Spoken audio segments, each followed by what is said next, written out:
Good. By the way, it sounds like we're joking. I am not joking. I believe this. Listen and subscribe to The Mina Kimes Show, featuring Lenny, wherever you listen to podcasts. WING 1410 Dayton.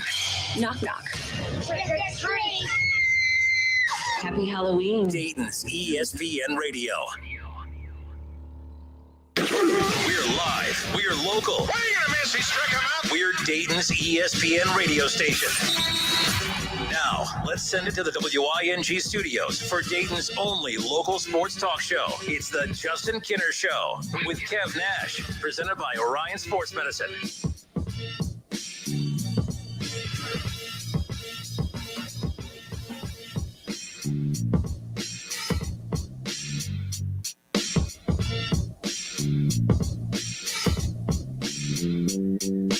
Good Monday.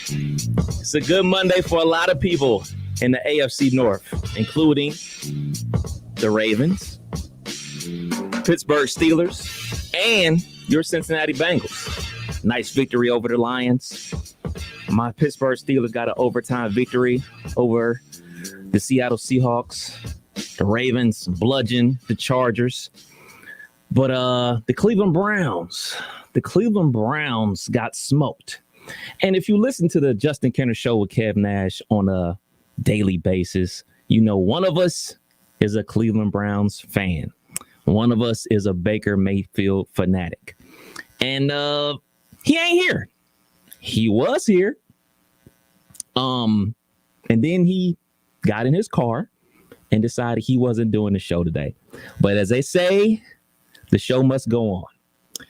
So I'm here, flying solo. I got to be perfectly honest. I've never done a sports show completely by myself before, but that's why I got you guys, man. So we're going to talk about the Cincinnati Bengals win yesterday. We're going to talk about the Browns loss. We're going to talk about everything going on in the NFL. So everybody on Facebook, what's going on? As you see, the chair is empty. It's just an Ohio State jacket. Shouts out to the Buckeyes. They got a game coming up this weekend. And also, Shaw, got to give you your props. You called it. The Ohio State Penn State game will be a night game. It's going to be a 7:30 game on October 30th. Got to love that, man. So Kev Nash in the building for Justin Kinner today. So let's talk about it. Cincinnati Bengals or the Cleveland Browns. What you guys want to start with first? I say we start with the Browns because I know he's not here, but I know he's listening. I mean, it is the Justin Kinner Show. It's not the Kev Nash Show. I'm a co-host. I'm a producer of this thing, man. So let's talk about that loss yesterday. Let's break things down, man. What went wrong? I think we could talk about more things that went right for the Cleveland Browns than actually went wrong. You know, the thing about the Cleveland Browns loss yesterday, man, everything went wrong.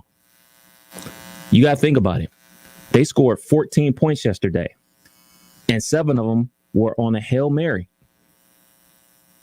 That's crazy, man. That's crazy. They couldn't stop the Arizona Cardinals. They couldn't tackle. And when the run game got taken away from the Cleveland Browns, it became the drop back Baker Mayfield show. And then your high price wide receiver, OBJ, 4th down, could not hang on to the ball to convert. You know, something about Coach Stefanski that I actually think I was. He's here. He's here. He's here. What are you doing here? This is the Kev Nash Show now. First of all, well, hold on. I got to get set. I forgot we had a show to do today. Oh, you forgot? No, you ain't forget. I was about to go get some lunch. I haven't had lunch today. I was like, I'm going to go grab a bite to eat. I'm walking to the car. You gonna leave me hanging like this? You seem to be doing a pretty good job. I heard you say a couple crazy things like a Hail Mary. That's just your everyday typical Baker Mayfield 70-yard touchdown pass, baby.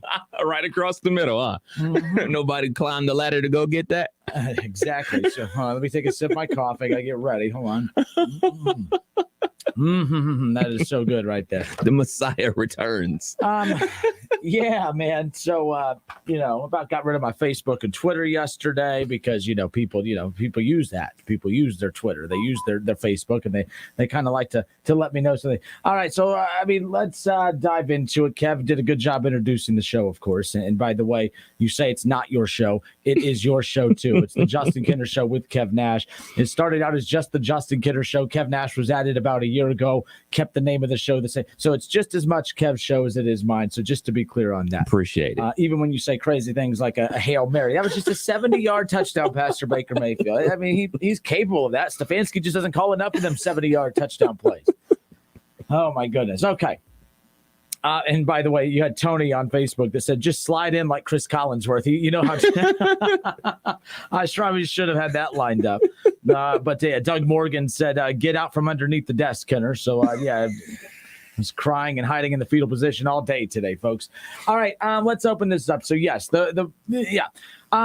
every week we even have a segment on here called our NFL Picks segment. We give picks. We tell you who we think is going to win. We tell you who we think is going to lose. And people get picks right and wrong every week. I got 2 picks wrong yesterday. And everyone's like, oh, you know nothing, apparently. It was a prediction. I predicted that the Bengals would lose to the Lions. I predicted that the Browns would beat the Cardinals. That didn't happen. I got the picks wrong. It is what it is. People all over the country, national radio hosts, local boobs like me make picks every week. Kev, I'm sure you got a few picks wrong this weekend. Nobody jumping on your case. Look, the bottom line is this.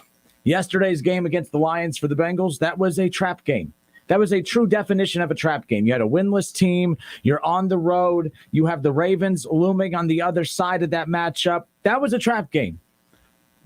Keith Byers said the same thing. No one gave him any crap. I heard it be, referenced on quite a few national shows. No one gave them any crap. That was a trap game. But like usual, non-intelligent Bengals fans chirp and say, oh, are you ready to admit that wasn't a trap game? No, you moron. It was a trap game. It was a trap game that the Bengals won.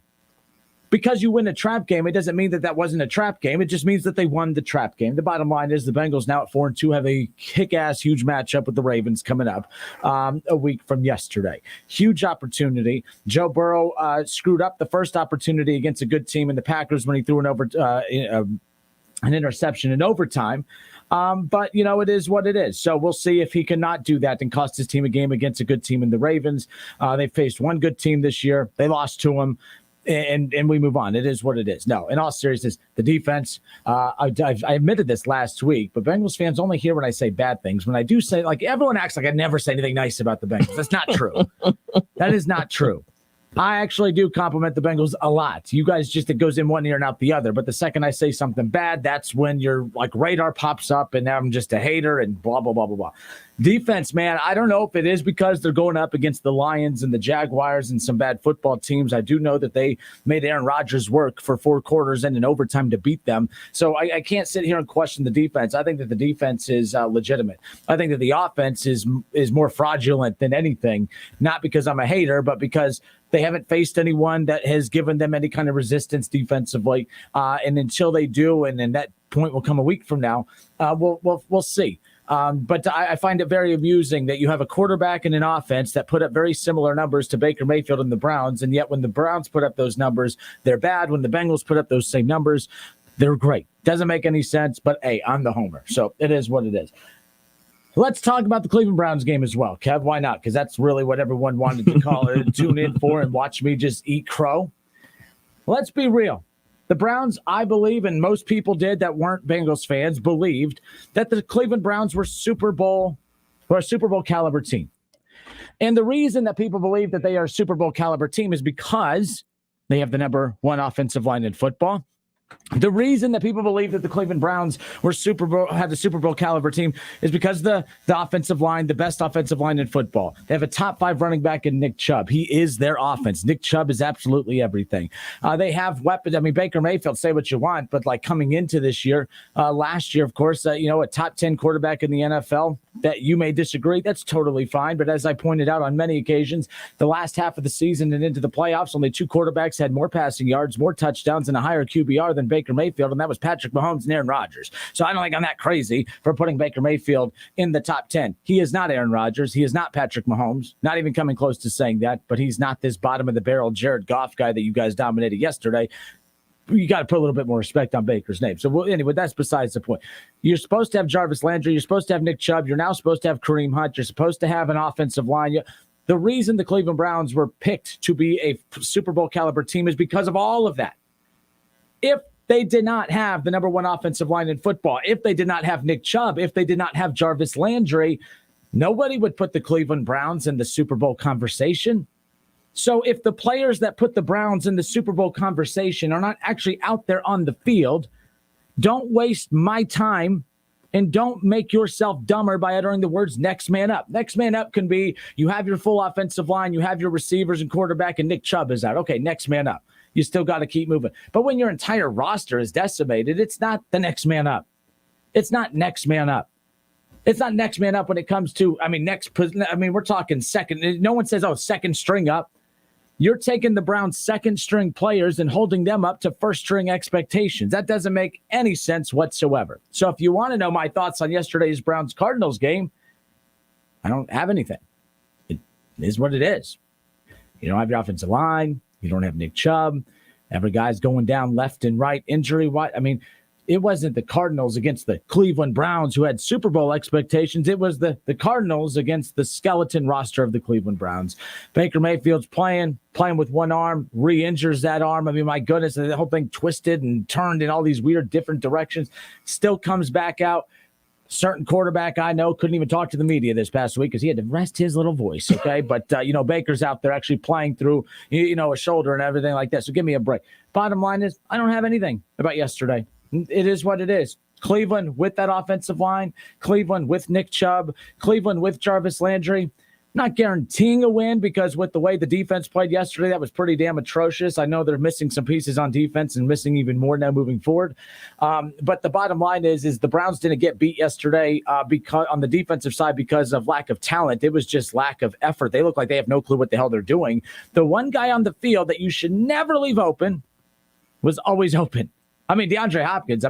I've never seen a guy that, like, when you circle a guy in the scouting report and say, of all the guys on this roster, that's the one guy you should not leave open. It's like the Browns heard, hey, he's a bum, just leave him open. I've never seen anything like it. The bottom line is there's a reason the Browns had Super Bowl expectations, and it was because of the guys on the roster. When all of those guys are not playing, the expectations change. It's pretty simple.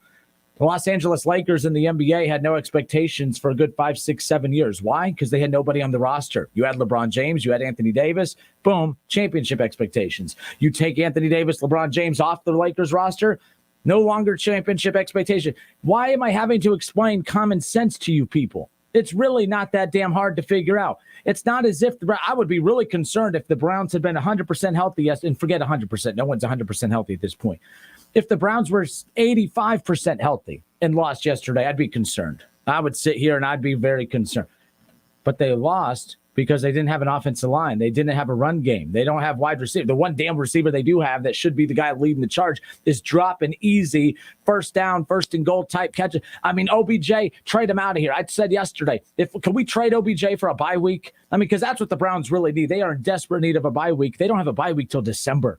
That's brutal. And I know it's going to happen. The Browns are going to get completely healthy and then enter the bye week. And it's like, are you kidding me? They desperately need a bye week right now. But it is what it is, folks. I know you guys enjoyed it. You enjoyed the Bengals blowing out the winless Lions. You enjoyed the undefeated Cardinals beating the decimated Browns. You guys enjoyed it, and that's fine. I'm happy for you. I'm really am. I'm glad that, I'm happy when you're happy. And as long as you're happy, that's all that matters.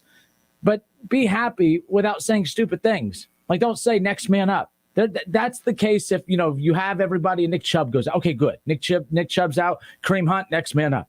All right. But when you have everybody out, it's not the same thing. Again, like I said, you fools are literally trying to hold first string expectations to the second string guys. What? Doesn't make any sense. There's a reason the Browns had Super Bowl expectations coming in, and it wasn't because of the backup offensive linemen. It wasn't because of the second, third, and fourth string running backs. Okay? It wasn't because of any of that. It was all had to do with the run game, the offensive line, the offense. There you go. So it was horrible. Kevin Stefanski is not having a good year at all. His play calling is very questionable at times. Bottom line is this: you can criticize me, you can make fun of me, you can enjoy the fact that I'm having to eat crow because I picked the Browns to win, the Bengals to lose, and then the Bengals won, the Browns lost. I'm not making excuses. It's just common sense. The Browns, to sit there and say, man, the Browns are horrible, the Browns are injured. If the Browns are healthy and losing like that, then they're horrible. When the Browns are not healthy and losing, it's because they're injured. That's not excuse making. I hate when people take the reality and they don't like it, because the reality really is the solution. The reality really is the answer. The reality is that they're injured, and that's why they're not winning. And you guys don't like that. You want the Browns to suck. And you don't want the Browns to be losing because of injuries, because then it discredits your whole opinion that the Browns are no good. The Browns are good. They're really, really good. And when healthy, they are one of the top teams in the AFC. And when they're not healthy, and when they don't have the best offensive line in football, when they don't have the top 5 running back in football, when they don't have Jarvis Landry, when they have some key pieces in their secondary out, sure, isolated injuries, you can get through those. Next man up. I agree with you. Next man up on those isolated. But when you put it all together, no. Because if this was the roster that the Browns were coming into the season with, you wouldn't hear me chirping. I wouldn't predict them to win the division. I wouldn't have predicted them to make the playoffs. I wouldn't have uttered the phrase Super Bowl expectations. I would have been like, yeah, this is a bad team. This is a bad team. But they're not a bad team. They're just an injured team. Y'all smart ones need to figure that out, because you sound really silly anytime you try to say, man, I thought the Browns were going to be good. I did too. They're injured. When you're injured, you move on. It is what it is. That's all yesterday was. Paging John Johnson. Paging Troy Hill, paging anybody to get any type of pressure on Kyler Murray. I'm talking to you, Myles Garrett. I know you had a sack yesterday. But for me, when you look at the game, like they literally ran the same play that the Chargers ran to get Mike Williams wide open. You run 2 guys, somebody runs the deep crosser, somebody runs the over route. And the safeties are biting on that over route every time. Like they did that same play. Chargers did it twice. Arizona went to that and got DeAndre Hopkins open on it.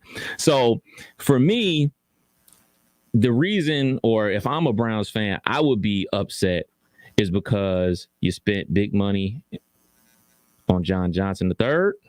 You spent some money on Troy Hill, and obviously Grant Delpit is playing. Well, not playing too well, by the way. And then you obviously spent big money on Myles Garrett, who definitely deserves it. So the guys that are supposed to be your impact players on defense aren't making that impact, especially in the games where you're going up against like competition. You know, Myles Garrett can have 20 sacks against the Bears, but nobody cares about that in reality. You know, that got him to the Pro Bowl. That got him as a bonus and everything like that. But where are you versus the Chargers? Are you making those impact plays there? Are you making those impact plays versus the Cardinals? That is where your bread is buttered.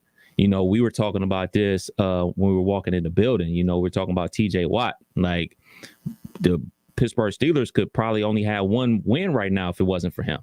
Strip sack in week 1 on Josh Allen to set up a touchdown, the go-ahead touchdown for the Pittsburgh Steelers. Had the strip sack last night in overtime to set up the game-winning field goal. Like, stats are one thing. I'm here for the impact plays. And last year, Myles Garrett was making impact plays. Taki was making impact plays at the linebacker position. Yeah, he's not the best linebacker in the world, but he made impact plays. He's a very good coverage linebacker. Not seeing that out of him this year. And I would argue that the secondary is worse this year. I will argue that. Like, especially the amount of talent and the amount of money that you're paying these guys to make plays. I know everybody's going to go to the DC. Maybe that's the situation. I don't know. But what I do know is John Johnson ain't making the same plays that he did when he was with the Rams, when he had Jordan Fuller and he had Jalen Ramsey playing in the secondary with him. So it's a lot to dissect. But for me, I instantly go to the defense, because you're right. They are definitely banged up on offense, with the wide receivers being down, the offensive line being banged up, Kareem Hunt being the only running back. You know, normally they like deploy them together, you know, running back field by committee. The fact that you gave up 37, it's a lot of points, man. This is the NFL. They did against the Chargers. Yeah, so you would figure, you know, you go to drawing board, you fix things up. Maybe certain guys don't need to be playing. Maybe a Grant Delpit don't need to be playing. Maybe some of these guys don't need as much burn as they do. They've been getting, because that was bad. That was bad. Bad again. You know what I'm saying? So back-to-back weeks. How many points did they give up to the Chargers? 47. 47, then 37. 30 whatever points to the Chiefs in week one. Every time they play a prolific offense, they're getting destroyed. And it's no excuse. That part, and that's the thing. If I was an actual homer, I'd be making excuses on the defenses. But that's really where, and I tweeted this out yesterday, people focusing on the bad calls. And I'm consistent on this. Bad calls tick me off. I was ready to throw my phone through the wall at the bad calls. But what I saw was the official call face mask. It really was face mask. Pass interference. Well, at times, yes. Anytime you put your hands on the receiver, you are always putting the decision in the hands of the official. Because, for one, the reason you're putting the hands on the receiver is because you're getting beat and you're trying to catch up and you're out of position. And it's just constant little things like that. I've never seen a more unorganized, disastrous mess from the defense and what I saw yesterday, and that includes last week's disastrous performance against the Chargers. It was that stretch in that first quarter into the second quarter that the Browns were just literally overwhelmed. And it was, Kyler Murray, and by the way, for a baseball guy, that guy can't hold on to a damn football. He leads the league in fumble recoveries, and they're all his own. Every time they'd snap it to him, and they weren't even bad snaps. They were right there in his chest. He just dropped on every single one of them. And, they're not turnovers, but my goodness, the Cardinals, They made a lot of mistakes, and that's what ticks me off even more about the Browns defense is the fact that the Cardinals made a ton of mistakes and the Browns still couldn't capitalize. They had a chance to capitalize. Had OBJ caught that in the third quarter, and the Browns going to score, it's a 10.2 possession game, or it's actually under a 10-point game. It's a 2-possession game. It's a different ball game heading in. But that play, OBJ drops the pass. And I saw someone say that wasn't a bad drop by OBJ. It was a good defensive play. Stop it. Catch it. You can lean back with one foot and catch it with one hand in the air doing a backwards cartwheel, but you can't catch a ball that's in your damn hands. Of course, you're going to get hit. Brace for it. If you can't be hit, get out of football. Bottom line is that was a bad drop. That was a chance. You're paid, the number one wide receiver on the team. You're paid to make that catch. You're paid to put the Browns in position. So then what happens is OBJ gets that drop right there, and then people don't criticize him. They criticize Baker. Baker put the ball. Baker had that one horrible interception. That was one of the – I couldn't defend that. That was just pure stupidity. That was ugly as hell. He threw it directly to the DB. But, there's so many plays that Browns receivers drop plays or make bad cuts, miscommunication, and then it all goes back on Baker. And he's a quarterback. It is what it is. But OBJ catches that. It's a completely different ball game, even as disastrous as that was. So, look, it is what it is. Moving on. It's not the week, though, to have to be on a short week. I guess here's the only blessing about this. You have this coming up Thursday. You have the Broncos. Now you get 10 days between Thursday and your next game. I guess that is the thing. All right, the Justin Kinner Show with Kev Nash, presented by Orion Sports Medicine and OGW Energy Resources. 518-1410. 518-1410. To the Facebook feed we go real quick. Doug Ratters, injuries are part of the NFL. Ravens have more guys on the IR than any team in our 5-1. Doug, the Ravens have a lot of running backs on the IR. You know who makes up for the lack of running production? Oh, yeah, the quarterback in Lamar Jackson. And Lamar Jackson's a better quarterback than Baker Mayfield. That doesn't mean Baker Mayfield's a bad quarterback. It just means he's better. Doug, that's a lazy narrative. Injuries are part of the game. Oh, okay. So then why do people talk about the significance of injuries all the time? If injuries aren't a big deal because it's just next man up, then why do people make such a big deal about injuries? Because injuries only matter when it's your team, but when it's another team, they're just acting like a bunch of fill in the blanks, right? Bring better stuff than that today. We're 23 minutes into the show, and I've already read multiple injuries are part of the game. Injuries are part of the game. Okay, if injuries are part of the game and star players don't matter, then why spend so much in free agency? Why does free agency matter? Why does the draft matter? I would just get rid of all my first-round picks. Who needs them? Just pick up anybody. Call Kevin and I. We'll go play. Next man up. We're the next man up. We got to perform, right? You see how stupid that sounds? Stop with the next man up mentality. We're not talking about one or two guys being out. We're talking about half of the best offensive line in football. They're the best offensive line in football because all of them combined make the best offensive line in football. When you wipe half of them out, that's not the same offensive line. Oh, Baker turns the ball up. He got hit on his blind side twice. Even your boy, Joe Burrow, the turnover king, he would turn the ball over too when he's running for him. He did it last year. Bengals fans, that's the thing. You of all people should understand this. Why Joe Burrow got to catch shrapnel, man? Oh, he has a lot of shrapnel coming. What he got to do with this? We talk about the Browns. Aye. All right. That was supposed to be us going to commercial break. 518-1410. I can't wait to hear all of your lazy takes about injuries are part of the game. I can't wait. Oh, next man up. That's lazy, and that proves you know nothing. We'll be back in a moment.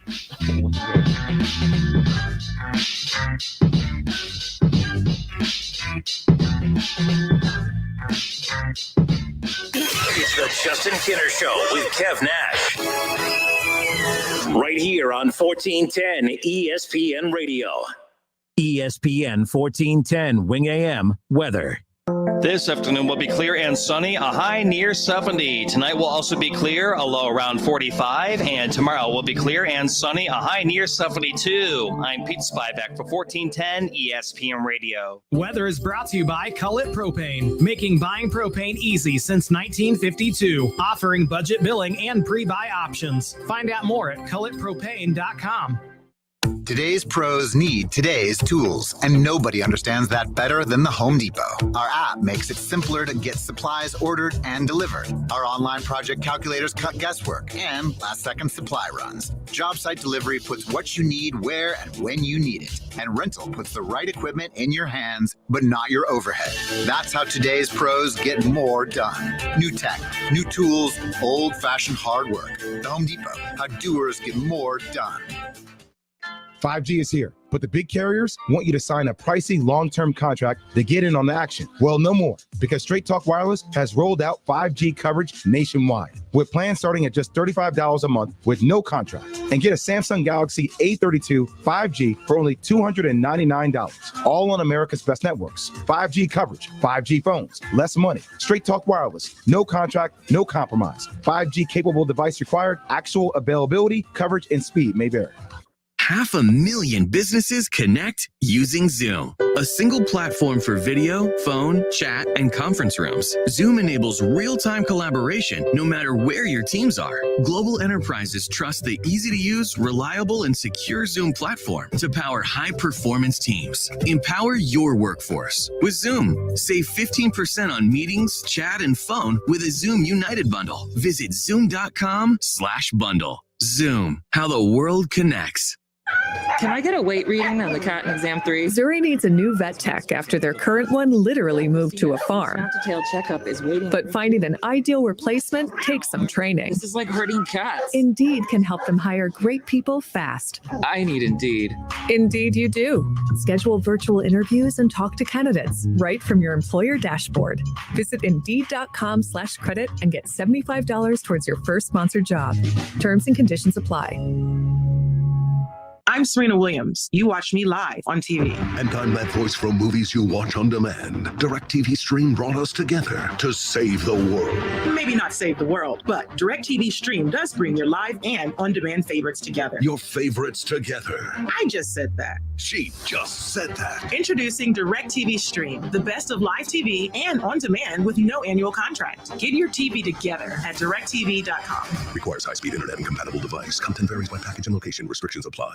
You have empty office space to fill or home office to create. You know what you need. You know what you'd like. But you also have a pretty good idea after you've shopped around the usual places what you need and what you like might not happen. Well, then you haven't been to Charles Larrick's Warehouse Outlet. Nobody has their selection. Nobody has their discounts. And every week there's something new. If you need office furniture, Larrick's Warehouse Outlet can sell it to you for half the price and below manufacturer's selected prices. Half price and below on hundreds of items. Selection from budget to the best. Really, desks from $50 to $5,000. Filing cabinets from $25 to $500. Before you go anywhere else, do yourself a favor and come to Larrick's Warehouse Outlet. With 25,000 square feet of selection, you're not going to go anywhere else. Larrick's Warehouse Outlet at 23 McOil Avenue, Dayton. Open Monday through Friday, 9 to 6. Larrick's, continuing the tradition.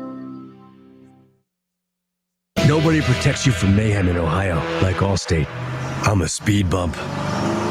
Did you hear what I said? I'm a speed bump. And if you have cut-rate car insurance, the cost to reattach your muffler could really be a bump in the road. So switch to Allstate, save money, and be better protected from mayhem, like me. Based on coverage limits selected, subject to terms, conditions, and availability. In most states, prices vary based on how you buy. Allstate Bar and Casualty Insurance Company and affiliates, Northbrook, Illinois. So, what are you sipping? Whether it's our freshly ground coffee to wake you up, or an icy Polar Pop cup or Froster to keep you going, our new Sip and Save drink subscription at Circle K will keep you refreshed every day. Join Circle K's Sip and Save and grab any size drink every day for just $5.99 a month. Yeah. Start sipping and saving today. Just sign up with your mobile number when you check out at Circle K. Limited time offer at participating locations. Polking Bowling Centers are your connection for family fun or a great night out with friends. Looking for the best venue for your upcoming event or party? Check out our VIP suite at Polking Lane South. It's a unique, state-of-the-art, VIP private 8-lane luxury suite. It's not too late to book your holiday party. Call today and let the good times roll. Let us host your holiday event at any of our centers. Polking Lanes in Dayton on Wilmington Avenue. Polking Woodman Lanes in Kettering on Woodman Drive. Or Polking Lane South in Centerville on Kingsridge Drive. The $10 Tastemaker from Pizza Hut. Personalize yours with your favorite sauce, crust, and up to 3 toppings and make the pizza you've always dreamed of. It's so beautiful. No one outpizzas the Hut. Ask for offer. Not available in some locations. Exclusions apply. Extra charge per pan. Not available on stuffed crust. Would you like a cleaning product that can be used in the garage, the laundry, and the kitchen, and save space in your cabinet? Hi, I'm Bruce Fabrizio, inventor of Simple Green. To learn more, visit us at simplegreen.com. Finding the right Medicare plan may feel impossible, but now it's anything but. With Walgreens Find RX coverage tool, you can compare plans online, over the phone, or in person, making Medicare easier than ever. Easier than picking which true crime doc to watch, figuring out that Wi-Fi password, or putting the duvet cover back on. So if you can do those things, with Find RX coverage, you can definitely Medicare. Find the plan that's right for you by visiting walgreens.com/Medicare. Now at Lowe's, order any flooring like Stainmaster Pet Protect carpet, starting at $185 per square foot. See in-store associate or product detail page for warranty information.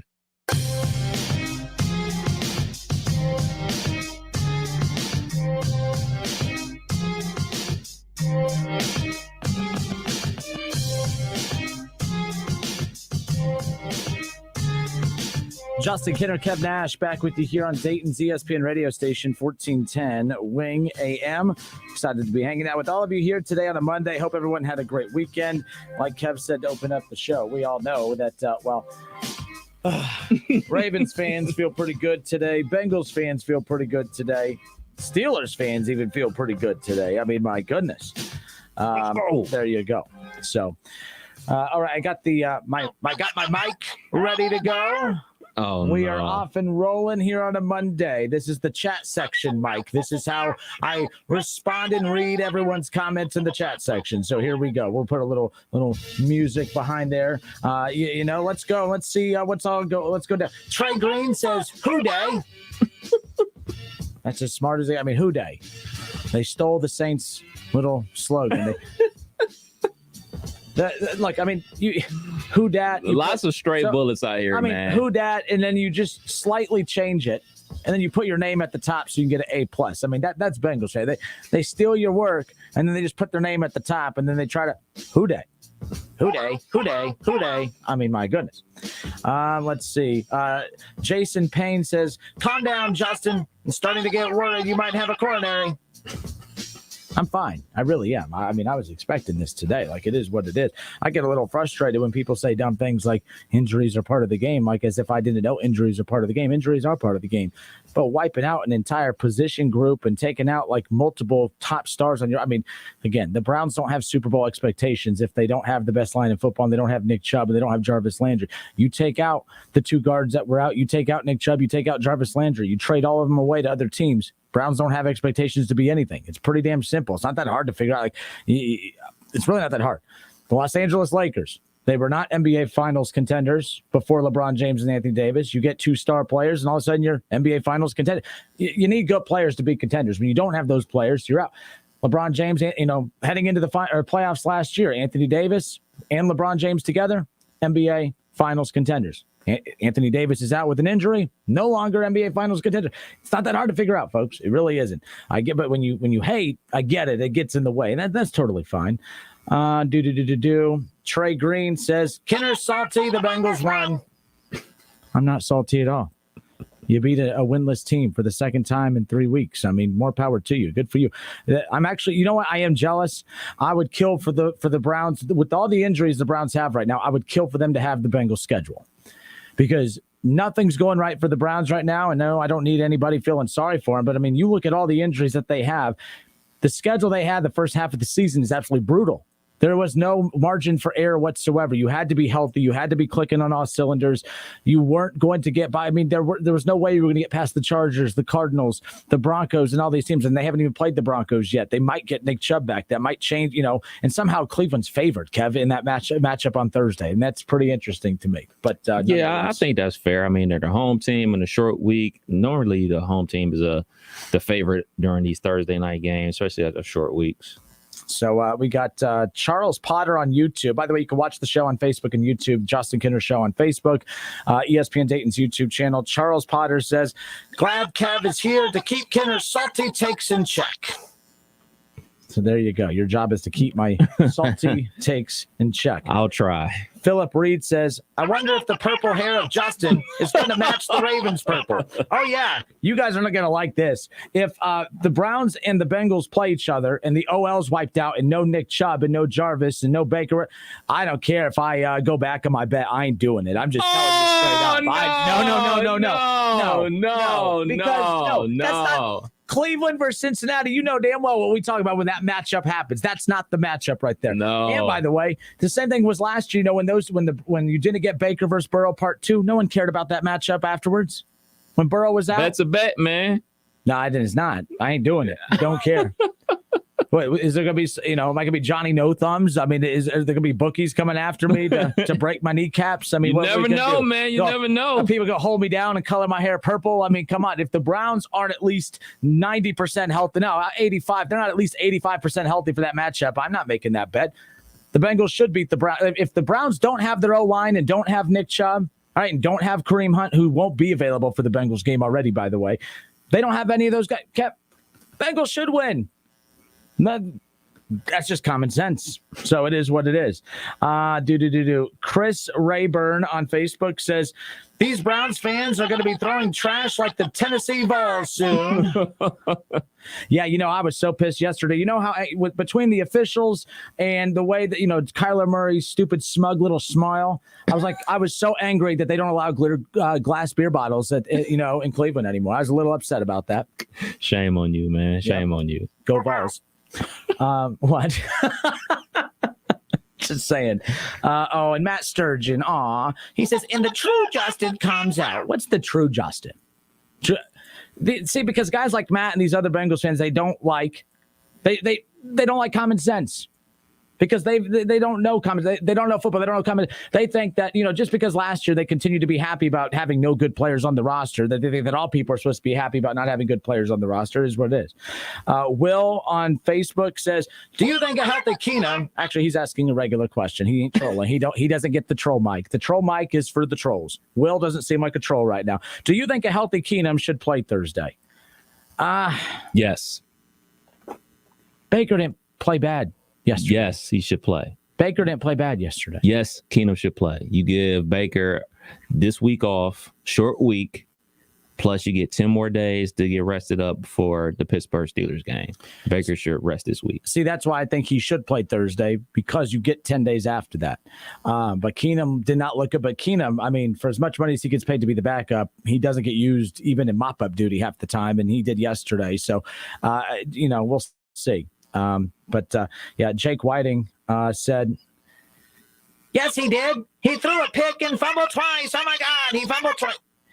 Jake, you of all people, being a fan of an embarrassingly stupid franchise in the Cincinnati Bengals, you should know what a bad offensive line looks like. How many turnovers did Burrow have last year because he was running for his life? Baker had 2 fumbles off of getting hit on the blind side. Why did he get hit on the blind side? Oh, yeah, because, he's looking eyes down the field trying to get rid of the football, and boom, just gets absolutely destroyed. Look, you shouldn't turn the ball over. But if you are going to start pointing at Baker's turnovers, you should really start being concerned about Joe Burrow's turnovers, because he almost loves the opposing team's secondary as much as he loves Jamar Chase. Let's just be real. He loves throwing it to the secondary of the opposing team as much as he loves throwing it to Jamar Chase. So, Jake, let's just not talk about the other team's quarterbacks, with their turnover problems, because your quarterback has quite the turnover problem himself. In fact, the Lions dropped what would have been Burrow's second turnover of the day on Sunday. The interception was right in his hands. He looked like preseason Jamar Chase. That's what the secondary looked like for the Lions yesterday. I said I wasn't going to get angry today, and Jake, y'all know what to do in the chat.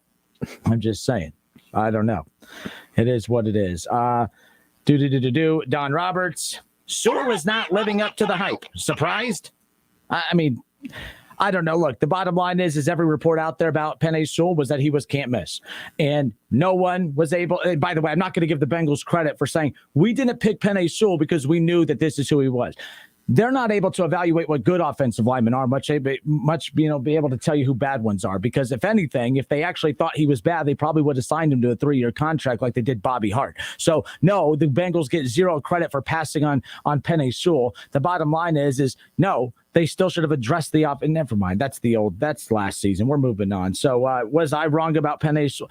No, I wasn't wrong about Penei Sewell, because it wasn't about Penei Sewell necessarily as much as what he represented, which was the effort to protect Joe Burrow. So, no, I'm not wrong. No one can envision if these guys are going to be great or not. Well, he's not horrible. Like, he's not a turnstop. Let's be clear. He's not a turnstop. He's not playing like Rashawn Slater is playing with the Chargers,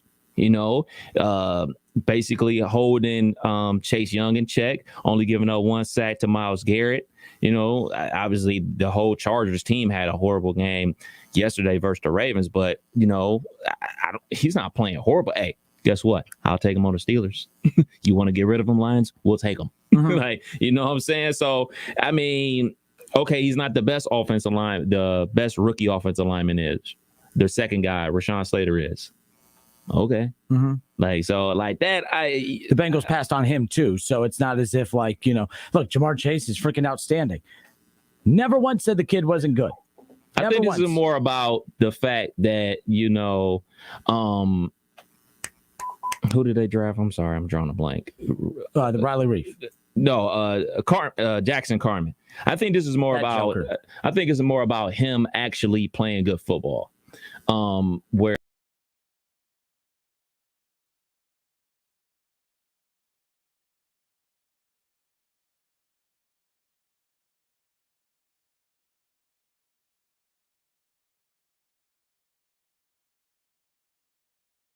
Played a lot better.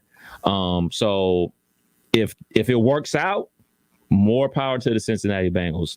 I don't necessarily believe like that would be like a I told you so situation. It would be like, hey, kudos to Jackson Carman, instead of like, oh no, see, I told you we should draft the Chase, because Jackson Carman is playing above what people expected him to do. So salute to him. No salute to him. Here's the deal. Who've they played? The Steelers with all their top pass rushers out that game. So, okay. Then you played a winless Jacksonville team. Oh, they got to win now. But again, winless. They played the Lions. They played the Packers, who don't have a pass rush. So they have yet to be tested from that standpoint. Now, are they better than last year? My goodness, yes. He's still the fourth most. You want to know who has been sacked more times than Joe Burrow, though? My guy, Baker Mayfield. He's number 2. All the smack I talked about Joe Burrow being sacked, my guy Baker is sitting there number 2. But again, his whole line's been out. Like, not as much. Yesterday was the most that he was without all of his guys. But he's had multiple guys out for multiple weeks now. They have not played with the entire offensive line since week 2. So that's it is what it is. Not an excuse. That's just the reality. You don't have a good offensive line, you're going to get sacked a lot. It is what it is. Joe Burrow has an improved offensive line, I think, but we'll see what happens when he plays the Steelers, when they do have all their pass rushers, when they play Cleveland with Myles Garrett and Jadeveon Clowney, when they play the Ravens coming up. We're going to find out very quickly who the Bengals are when they got the Ravens coming up this week. We'll see. We'll see. Something that I've noticed about the Browns, people are sitting on that bootleg. They're not even crashing down on the run anymore. Like, that outside edge rusher is waiting. What? Dying over here. All right. Well, while Kev dies, and real quick, Steve Stetler says, come on, Justin, the mic has to go, man. No, you got to go. You don't like the mic, you go away. The mic is here to stay. This is the mic of all the haters on social media. That's exactly what this mic is. This mic represents all the haters. You come at me, you get the mic. You get the mic. So what is a legitimate question? What can people ask you without getting the microphone about your precious Browns? What's that? What is a legitimate question? What can people ask you about your Browns that they don't get the microphone? Nothing. I hate them all. Everyone's haters today. Well, no there one you has have it. real questions. No one's asking. They're all hating. I mean, like, look at this. Matt on Facebook says, Baker's first 16 games, 16 interceptions. Burrow's 16 games, 12 interceptions. Just saying. What are you saying? What are you saying? So now all of a sudden, now we're now using the first 16 games. I mean, when Burrow's great, he's great to everybody, right? And then when he does have his downfall, people love to bring up, well, he's only played 16 games. What? Then stop talking him up to be this great quarterback, because he's not. He's not this great quarterback that you think he is. And the reason I know he's not a great quarterback is because you told me how bad Baker Mayfield is. And if you go look at the numbers, once again, same amount of pass attempts, same amount of completions. Yes, more touchdowns for Joe Burrow, but a year ago, Baker Mayfield had more touchdown passes than Joe Burrow while they were currently playing. And y'all told me that all that matters was yards, that yards all that matter. Joe Burrow has 60 more passing yards than Baker Mayfield. That's about it. So I'm just saying, like, you ain't going to win this one with me. Just keep on going. So Doug Toby says, something was wrong with your feed there for about 10 minutes. Kinner sounded like he was inhaling helium. Is there any way we could do that with the dude? That would be hilarious. It's the mic, Doug. It's the mic. It's the hater mic. The hater mic, we're going to get this baby sponsored. The hater mic brought to you by the Troll Pub. We're going to reach out to the Troll Pub, folks. If you're listening, we need you to sponsor the Troll Mic. All right, we're going to take some phone calls. I appreciate everyone who's been patient dealing with my childish antics today, but I don't care. I woke up feeling as petty as can be. Like when y'all go low, I go petty. Like that time Baker said he woke up feeling dangerous. I woke up feeling petty. I woke up feeling petty. The petty mic, baby. That's what this is. It's the hater mic. That's just, it's here to stay. And because Steve said to get rid of it, it's staying even more now. Thanks, Steve. Yes, he blames Steve. When people try to come at, Kinner, you're so childish. Of course I am. Being mature is boring. Being an adult is boring. I mean, people would love to let loose and have fun a little bit. Have fun. You just wish you had a mic to walk around with every day and be like, hi, I'm Steve Statler. I like having no fun. Ha, ha, ha. We'll be back. It's the Justin Kinder Show with Kev Nash. 518-1410. I see we have Nick. We have Charlie. Is it Charlie? Yes, indeed. Charlie, how are you, man? And we got Darren. I wonder if this is the annoying Darren that always says nothing but mean things on social media. No, he makes fun of my weight. And he looks big as hell himself, and he's making fun of my weight. It doesn't make any dang sense. The only thing I like about him is he's a Browns fan, but that could be short-tempered with me too sometimes. We got to go. It's not a good day for me. It's not. I might be suspended. I'm trying, people. I'm trying. You had one job to do. We'll be back.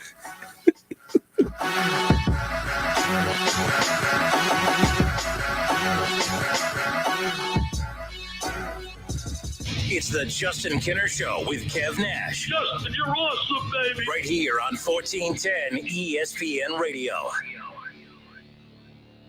I need a laptop that helps me work remote from Charleston or Charlotte or wherever I am this week. It's possible. How about a PC that can manage my workload at a price I can manage? Also possible, because Staples Connect has the innovative tech and tools you need to take on the future of work. And now get up to $200 off select laptops, like the HP Pavilion with Intel i7 processor. Explore what's new at your local Staples store or staplesconnect.com. Staples Connect, the working and learning store. Ends 10/23, limit 2, in-store only.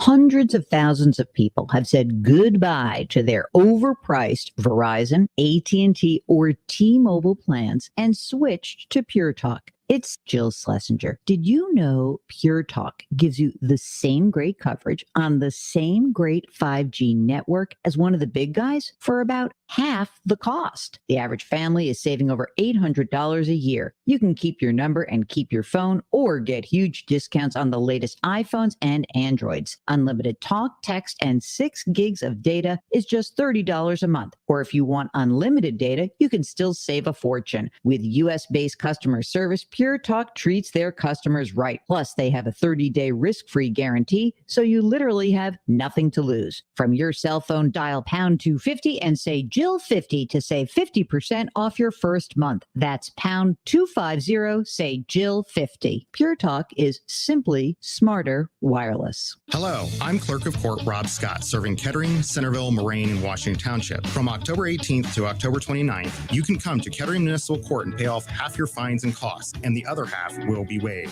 There is nothing to fear. Come pay off half your fee. This is brought to you by Rob Scott, Clerk of Court. Cordell Transportation is now hiring Class A CDL drivers. $5,000 sign-on bonus. That's right, $5,000 sign-on bonus. Home daily dedicated lanes, no touch freight. Apply today at CordellTransportation.com. Cordell Transportation, driven to succeed. Fall into savings on your next project with 11% off at Menards. Spruce up your home with appliances from top brands including Whirlpool, Amana, KitchenAid, Maytag, and Criterion. Check out the largest in-stock selection of appliances to take home today at the lowest prices and get 11% off now at Menards. Good through October 23rd, savings are mail-in rebate. Some exclusions apply. See store for details. Save big money at Menards. Listen to this station anytime, anywhere on Odyssey. Odyssey is your new audio home for all the music, news, sports, and podcasts that matter to you. Odyssey. That's AUDACY. Get in zone, AutoZone. Welcome to AutoZone. What are you working on today? So your headlights are getting dim? With the seasons changing, now's a great time to change them. Upgrading your headlights can ensure you'll be safe and ready to handle darkness and fog. Oh, and we recommend replacing in pairs. That way you won't have uneven lighting over time. You can get all of your lighting needs fast with our next day delivery and free same-day store pickup. Getting the job done just got easier. Get in zone, AutoZone. Restrictions and details at AutoZone.com. 5G is here, but the big carriers want you to sign a pricey long-term contract to get in on the action. Well, no more, because Straight Talk Wireless has rolled out 5G coverage nationwide, with plans starting at just $35 a month with no contract. And get a Samsung Galaxy A32 5G for only $299, all on America's best networks. 5G coverage, 5G phones, less money. Straight Talk Wireless, no contract, no compromise. 5G capable device required, actual availability, coverage, and speed may vary. Now at Lowe's, order any flooring like Stainmaster Pet Protect carpet, starting at $185 per square foot. See in-store associate or product detail page for warranty information. The Justin Kinner Show with Kev Nash, presented by Orion Sports Medicine. Weekdays at 3 p.m. right here on Dayton's ESPN radio station, 1410 Wing AM.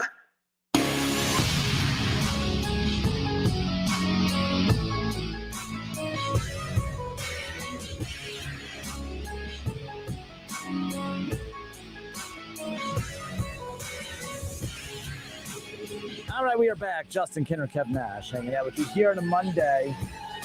Yes, I'm being petty. Yes, I'm salty. Yes, I'm upset about yesterday. But at the same time, I would be more concerned. If the Browns were healthy and lost like that, I'd have a huge problem with it. So more concerning, this loss or the loss to the Chargers? This loss because they had a chance to beat the Chargers. And look, the defense is a problem. But look, the defense was bad last year. They won 13 games, including a playoff game at Pittsburgh. So, and they had a chance to beat Kansas City. Now, the defense, statistically, worse than last year. That's concerning. The defense is concerning. The defense will be why this team is not considered a Super Bowl contender moving forward. But a playoff contender, a team that can make noise in the playoffs. Absolutely. This team's good enough to win this division. Team's good enough to make a deep playoff run. The defense clamps back up. Remember, just a few weeks ago, and I know, I'm using the caliber of opponents against the Bengals, and I was doing the same thing with the Browns, and you could at least vouch for me on this. Last year when the Browns were winning, I kept saying, you know what? I'm not impressed because they're beating up on nobody. So people that think I just like to hate on the Bengals, I was doing that with the Browns last year. I'm like, I need to see them do it against somebody. Last year when the Browns kept winning and winning each week, I'm like, they haven't beaten anybody. I need them to beat a good team for me to give them their flowers, right? So I don't just do that with the Bengals. I'm like that even with my team. So people need to stop with that. Oh, I'm just hating to hate. I hold Cleveland to that expectation too. Cleveland this year has yet to beat anybody, but at least what they have done is beat teams in dominating fashion. When it takes 4 quarters to beat Urban Meyer, Strip Club Urban Meyer and the Jacksonville Jaguars, and you need 4 full quarters to do that. That's a problem. They looked very ugly in the first half yesterday against the Lions. They were still up 10-0. I mean, I guess that's a good thing for the Bengals. When you could play ugly football and still have a lead in the NFL, that's still impressive. So, look, I'm not knocking that this team is not significantly better than last year. Significantly better, though, is still, to me, the bottom of this division as long as Cleveland's healthy, because the Bengals aren't better than the Ravens. They're not better than the Browns when healthy. In Pittsburgh, I can't really put my finger on who the hell they are, but to the Bengals' credit, they just kicked their ass just a few weeks ago. So I keep asking people, how many weeks into the season do we need to be before you have a true grasp of who these teams are? I don't know who Pittsburgh is. I still don't know who Cincinnati is. It's a fan base that's very excited because they're experiencing winning, and that's a great thing, by the way, because, as Browns fans a couple years ago after that 0-16 season, the 7-win season felt like, a damn Super Bowl run. And then the Freddie Kitchens year, not so much. Last year, winning the 13 games, I mean, it was amazing. This year, it's been anything but because of all the injuries and everything else. And plus, expectations change things. It changes the fun. You don't get to enjoy hanging in there with good teams. Like the Browns don't deserve the benefit of the doubt when they almost beat the Chargers, when they almost beat the Chiefs. Had a chance to almost come back for the Cardinals yesterday, but look, the Cardinals won that fair and square. I mean, there's no questions about that. But Cleveland is no longer at the stage where they get the benefit of the doubt of, oh man, they almost won. No. They have to win. They have the Broncos coming up on Thursday. Are the Broncos a team I look at and say, oh man, they beat them and they're proving to the world that they're better? They need to win because they're better and they have to win. And if they don't win, then, depending on what the injury report looks like, there are reports that Nick Chubb could potentially be back. They're hoping to get, a couple pieces back on that offensive line. If that's the case, like it does stink that they don't have Kareem Hunt. Keep in mind, Kareem Hunt's not just the backup running back. He's also statistically the team's leading receiver right now. Like not the leading receiver with Jarvis out and everything. Like even if Jarvis is on the field, he has more targets and he has more yards. He is the team's leading receiver and he's out for possibly 4 to 6 weeks. He will not be back in the next month. That's a problem. So I can't get a true grip on who this team is. We may not know who Cleveland is in regards to the playoffs for another month and a half until they get everything together. And people who are like injuries are part of the game. Cleveland does have to put it together. It doesn't mean that I have to hold Cleveland to the Super Bowl expectations, though, if they're missing a lot of key pieces. I expect them Stefanski to piece it together and coach through this, like what Harbaugh's doing with the Ravens, absolutely. But you want to know why the Ravens are such a hot story right now, Kev? It's because they're not supposed to be doing it. The norm is injuries happen, you don't win. That's not the Niners last year. Yeah. And exactly. And that's just common when you don't have and again, there's a difference between having a couple key guys out and then just being riddled with injuries. The Ravens are riddled with injuries and they keep winning against good teams. But the reason that's such an impressive story is because that's not the norm. Folks, if injuries, like people who keep saying that injuries are part of the game and all that stuff, you're right. You're not wrong on that. But the way you're using it is you're trying to contextualize it and say that, oh, well, that means shut up, Kinner. Injuries are part of the game. Next man up. That's such a lazy mentality when it comes to these type of injuries, because we're praising the Ravens and everyone's like, man, it's so crazy what Lamar Jackson and the Ravens are doing. Well, if the mindset really was injuries part of the game, next man up, this wouldn't be that impressive. It's just the Ravens doing what you're supposed to do, win football games, right? No, it's impressive because of all the injuries, because it's not supposed to go this way. You're not supposed to lose all your star players and continue winning football games. So, folks, you're wrong.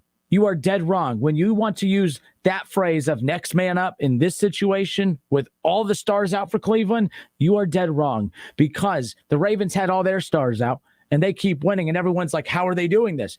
Well, you seem pretty shocked for a bunch of people who have the expectation of injuries don't matter. Just got to keep winning football games. Stop it. You're embarrassing yourself and you're dead wrong. I don't care. You're just being a complete hater at that point. I made an observation to a Browns fan of mine that the Browns got blew out and the Chargers got blew out.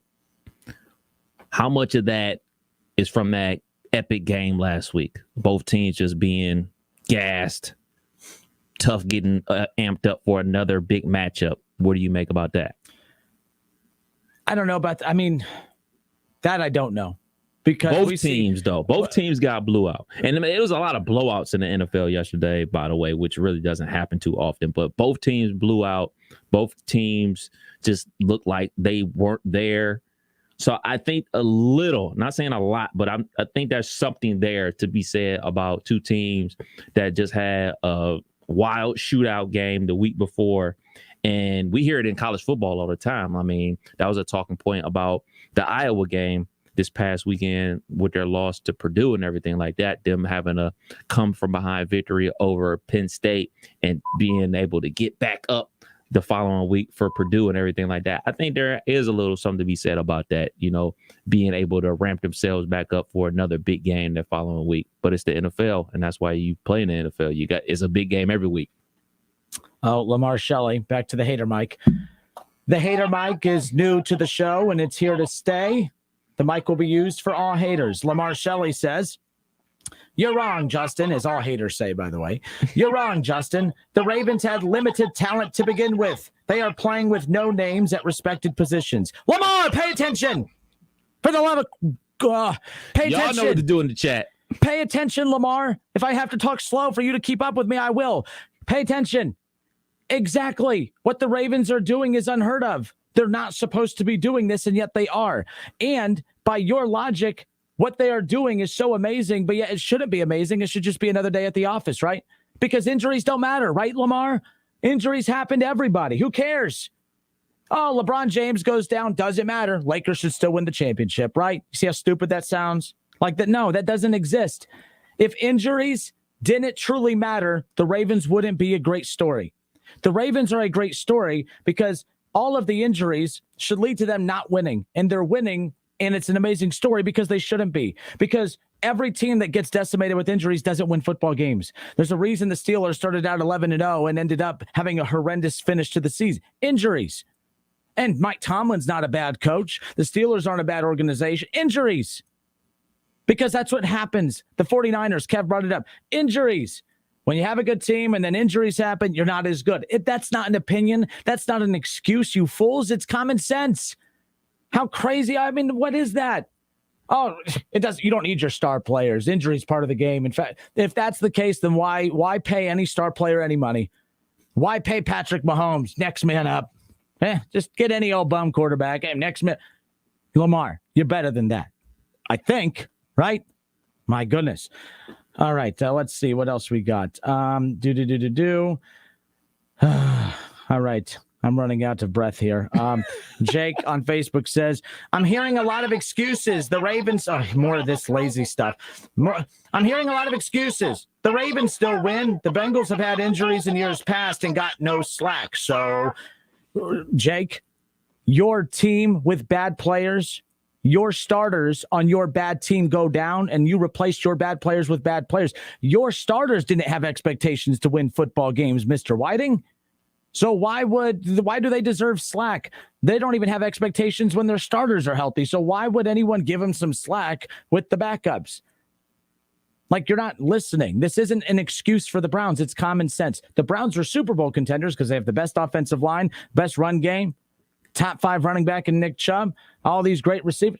When you don't have those, all of the reasons they were Super Bowl contenders are off the table now. It's just common sense. It's real. I don't know why I have to keep explaining what common sense is. Oh, speaking of the king of common sense, Ron Howard, Bucs secondary banged up, but still winning. Again, that's an example of you're going to have injuries to some key players here and there.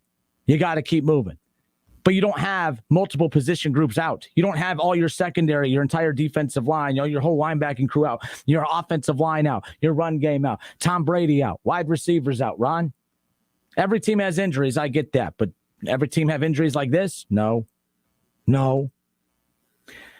Oh, Brian Hetzel. And by the way, he even has his goofy kid making dumb comments to me on Facebook now, too. It's a family affair. Brian says, "Kids, you take a shot at kids." No, you step into the den. You come at me. I'm just saying. I don't care.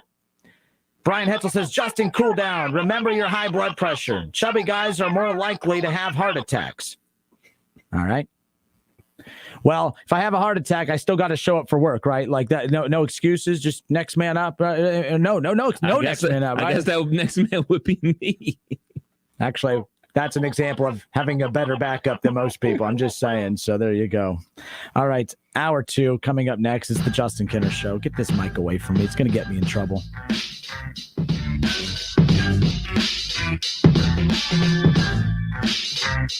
It's the Justin Kinner Show with Kev Nash. Right here on 1410 ESPN Radio. Help DEA keep our community safe and healthy by participating in National Prescription Drug Take-Back Day, Saturday, October 23rd. Take action right in your own home by cleaning out your family medicine cabinet of unused and expired prescription drugs. Keep them safe, clean them out, take them back. To find a collection site near you, visit DEATakeback.com. Do your part to lower overdose deaths and prevent prescription drug misuse before it starts. That's DEATakeback.com. So as you guys know, Mark's gone. The float artist at Fred's Floral just took off, days before the parade. They need a replacement before business passes them by. And who am I going to get to finish the float? Indeed can help them hire great people fast. I need Indeed. Indeed you do. With Indeed Instant Match, we immediately show you quality candidates whose resumes on Indeed meet your sponsored job description. Visit Indeed.com/credit and get $75 towards your first sponsored job. Terms and conditions apply. Exam 4 needs to be sanitized. Mersana's MRI clinic isn't operating at max efficiency. She needs a new certified tech certifiably now. Someone's waiting in room 2 for an ACL scan. Can you handle that? Indeed can help her hire great people fast. I need Indeed. Indeed you do. With Indeed Instant Match, we immediately show you quality candidates whose resumes on Indeed meet your sponsored job description. Visit Indeed.com/credit and get $75 towards your first sponsored job. Terms and Hey, Buckeye fans, as the official wing sponsor of your Ohio State Buckeyes, Roosters is giving away 12 trips for 2 to this year's Buckeye Bowl game. Each trip comes complete with airfare, hotel, gift bag, and 2 tickets to the big game. One bowl prize winner chosen each week, along with other cool Roosters weekly prizes. So register every week at roosterswings.com. Roosters, a fun, casual joint, and the official wing sponsor of Ohio State Athletics. Official contest rules at roosterswings.com. Hi, I'm Sales Manager Jason High at Germain Honda Beaver Creek, proud recipient of the prestigious President's Award. We are your local Honda dealer, and we invite you to see our newly renovated state-of-the-art facility. You'll be amazed at our selection, and remember, all new Hondas come with a lifetime powertrain warranty. Visit us at Route 35, just east of 675, conveniently located near Wright-Patterson Air Force Base. Germain Honda Beaver Creek, the right car, the right price, the right way. I'll see you soon. College Football Hall of Famer Keith Byers here to tell you about OGW Energy Resources. If you own a home or a business and want to save money, then going solar with OGW Energy Resources is the way to go. OGW Energy Resources have been helping the Miami Valley save money by going solar for over 14 years. There is no better time than now to look into going solar. For more information, check out their website at ogwenergyresources.com. Go solar today. OGW Energy Resources. Your energy, your future. Control it. Sip and save at Circle K. Enjoy one coffee or fountain drink every day for only $5.99 a month. Sign up in store. WING 1410 Dayton. Dayton's ESPN Radio. We're live. We're local. We're Dayton's ESPN radio station. Now, let's send it to the WING studios for Dayton's only local sports talk show. It's the Justin Kinner Show with Kev Nash, presented by Orion Sports Medicine. Justin Kinner, Kev Nash, hour 2 with you here on a Monday. Yes, I know I'm being childish today, as opposed to all the other mature days. Don't care. In all seriousness, though, 4-2 for the Bengals. I could try to discredit it all I want, but 4-2 is 4-2. I'd much rather the Browns be 4-2 than 3-3 at this point. But at the end of the day, 3-3 for things being as bad as they are for Cleveland, sitting at 500 a month and a half into the season isn't bad, considering all of the things that have gone wrong. I mean, you have to admit, that one play was just a microcosm of the entire season for the Browns, Kev. When OBJ dropped the pass, Kareem Hunt goes down. And, then you have, JOK, he's down. I mean, just everyone going down all within, the couple minutes of one another. It was like, my goodness, can anything go right for this team? Someone made a good point yesterday that, Cleveland stayed relatively healthy all last year. Like, even through COVID, everything, like, you're usually not graced with that same luck 2 years in a row. Like, and maybe there's something to that. I don't know. But They were relatively healthy pretty much all last year. Nick Chubb missed a stretch of games, but, Kareem Hunt was healthy. Now you're without Nick Chubb. Kareem Hunt's out for 4 to 6 weeks. Nick Chubb could be back as early as this Thursday. Now, to your point, they're 3-3. You got the Broncos on Thursday night. You desperately need that win to get back up above 500 to go 4-3. But at the same time, do you rest guys? Do you just say, do you chalk this one up as we done? No Baker, rest that shoulder for all this week into the next Sunday, that's 2 weeks off. Treat it like a bye week. You're not playing any starting running backs. You don't have any starting running backs. Jarvis is questionable for Thursday. I'm kind of on the fence on your approach of I wouldn't play anybody. I would treat it like a preseason game. I really would. I wouldn't play a damn single soul. They don't have a bye week till December. I wouldn't play anybody out there. My tone has switched, and literally from 1 hour to the next, I'm kind of fine with Cleveland not rolling Baker out there with that offensive line being messed up, not rolling out anybody. OBJ, anyway, just heal up for the next 2 weeks. They got to give themselves their own bye week, because at this point, you go out there and risk further injury, your season, you're just pushing it further and further away. I think their best shot is throwing in the towel on Thursday, not starting anybody, and just getting healthy and getting ready to go 2 weeks from now. This is why that's dangerous, especially for the Browns. You want to look at Pittsburgh 3-3, Browns 3-3, Broncos 3-3, Chiefs 3-3. So in the Browns case, they've already lost to the Chargers. They've already lost to the Chiefs. One of those, maybe it's the Raiders, maybe it's the Broncos. Somebody out of that division is going to win the division, but somebody out of there is going to get a wild card spot. So you're going to be battling for them for a wild card spot. And that's because I came up with that because I was looking at the team that I root for, the Pittsburgh Steelers. I was like, okay, where would they be at if the playoffs started today? So 11 games left. How many more wins do they have to get to potentially make the playoffs? I said initially like 7, but then I had to think about it because Pittsburgh has already lost to the Raiders. They beat the Broncos. So they have the Chiefs later on this season, and they have the Chargers later on this season. You're going to have to be battling somebody out for that other playoff spot.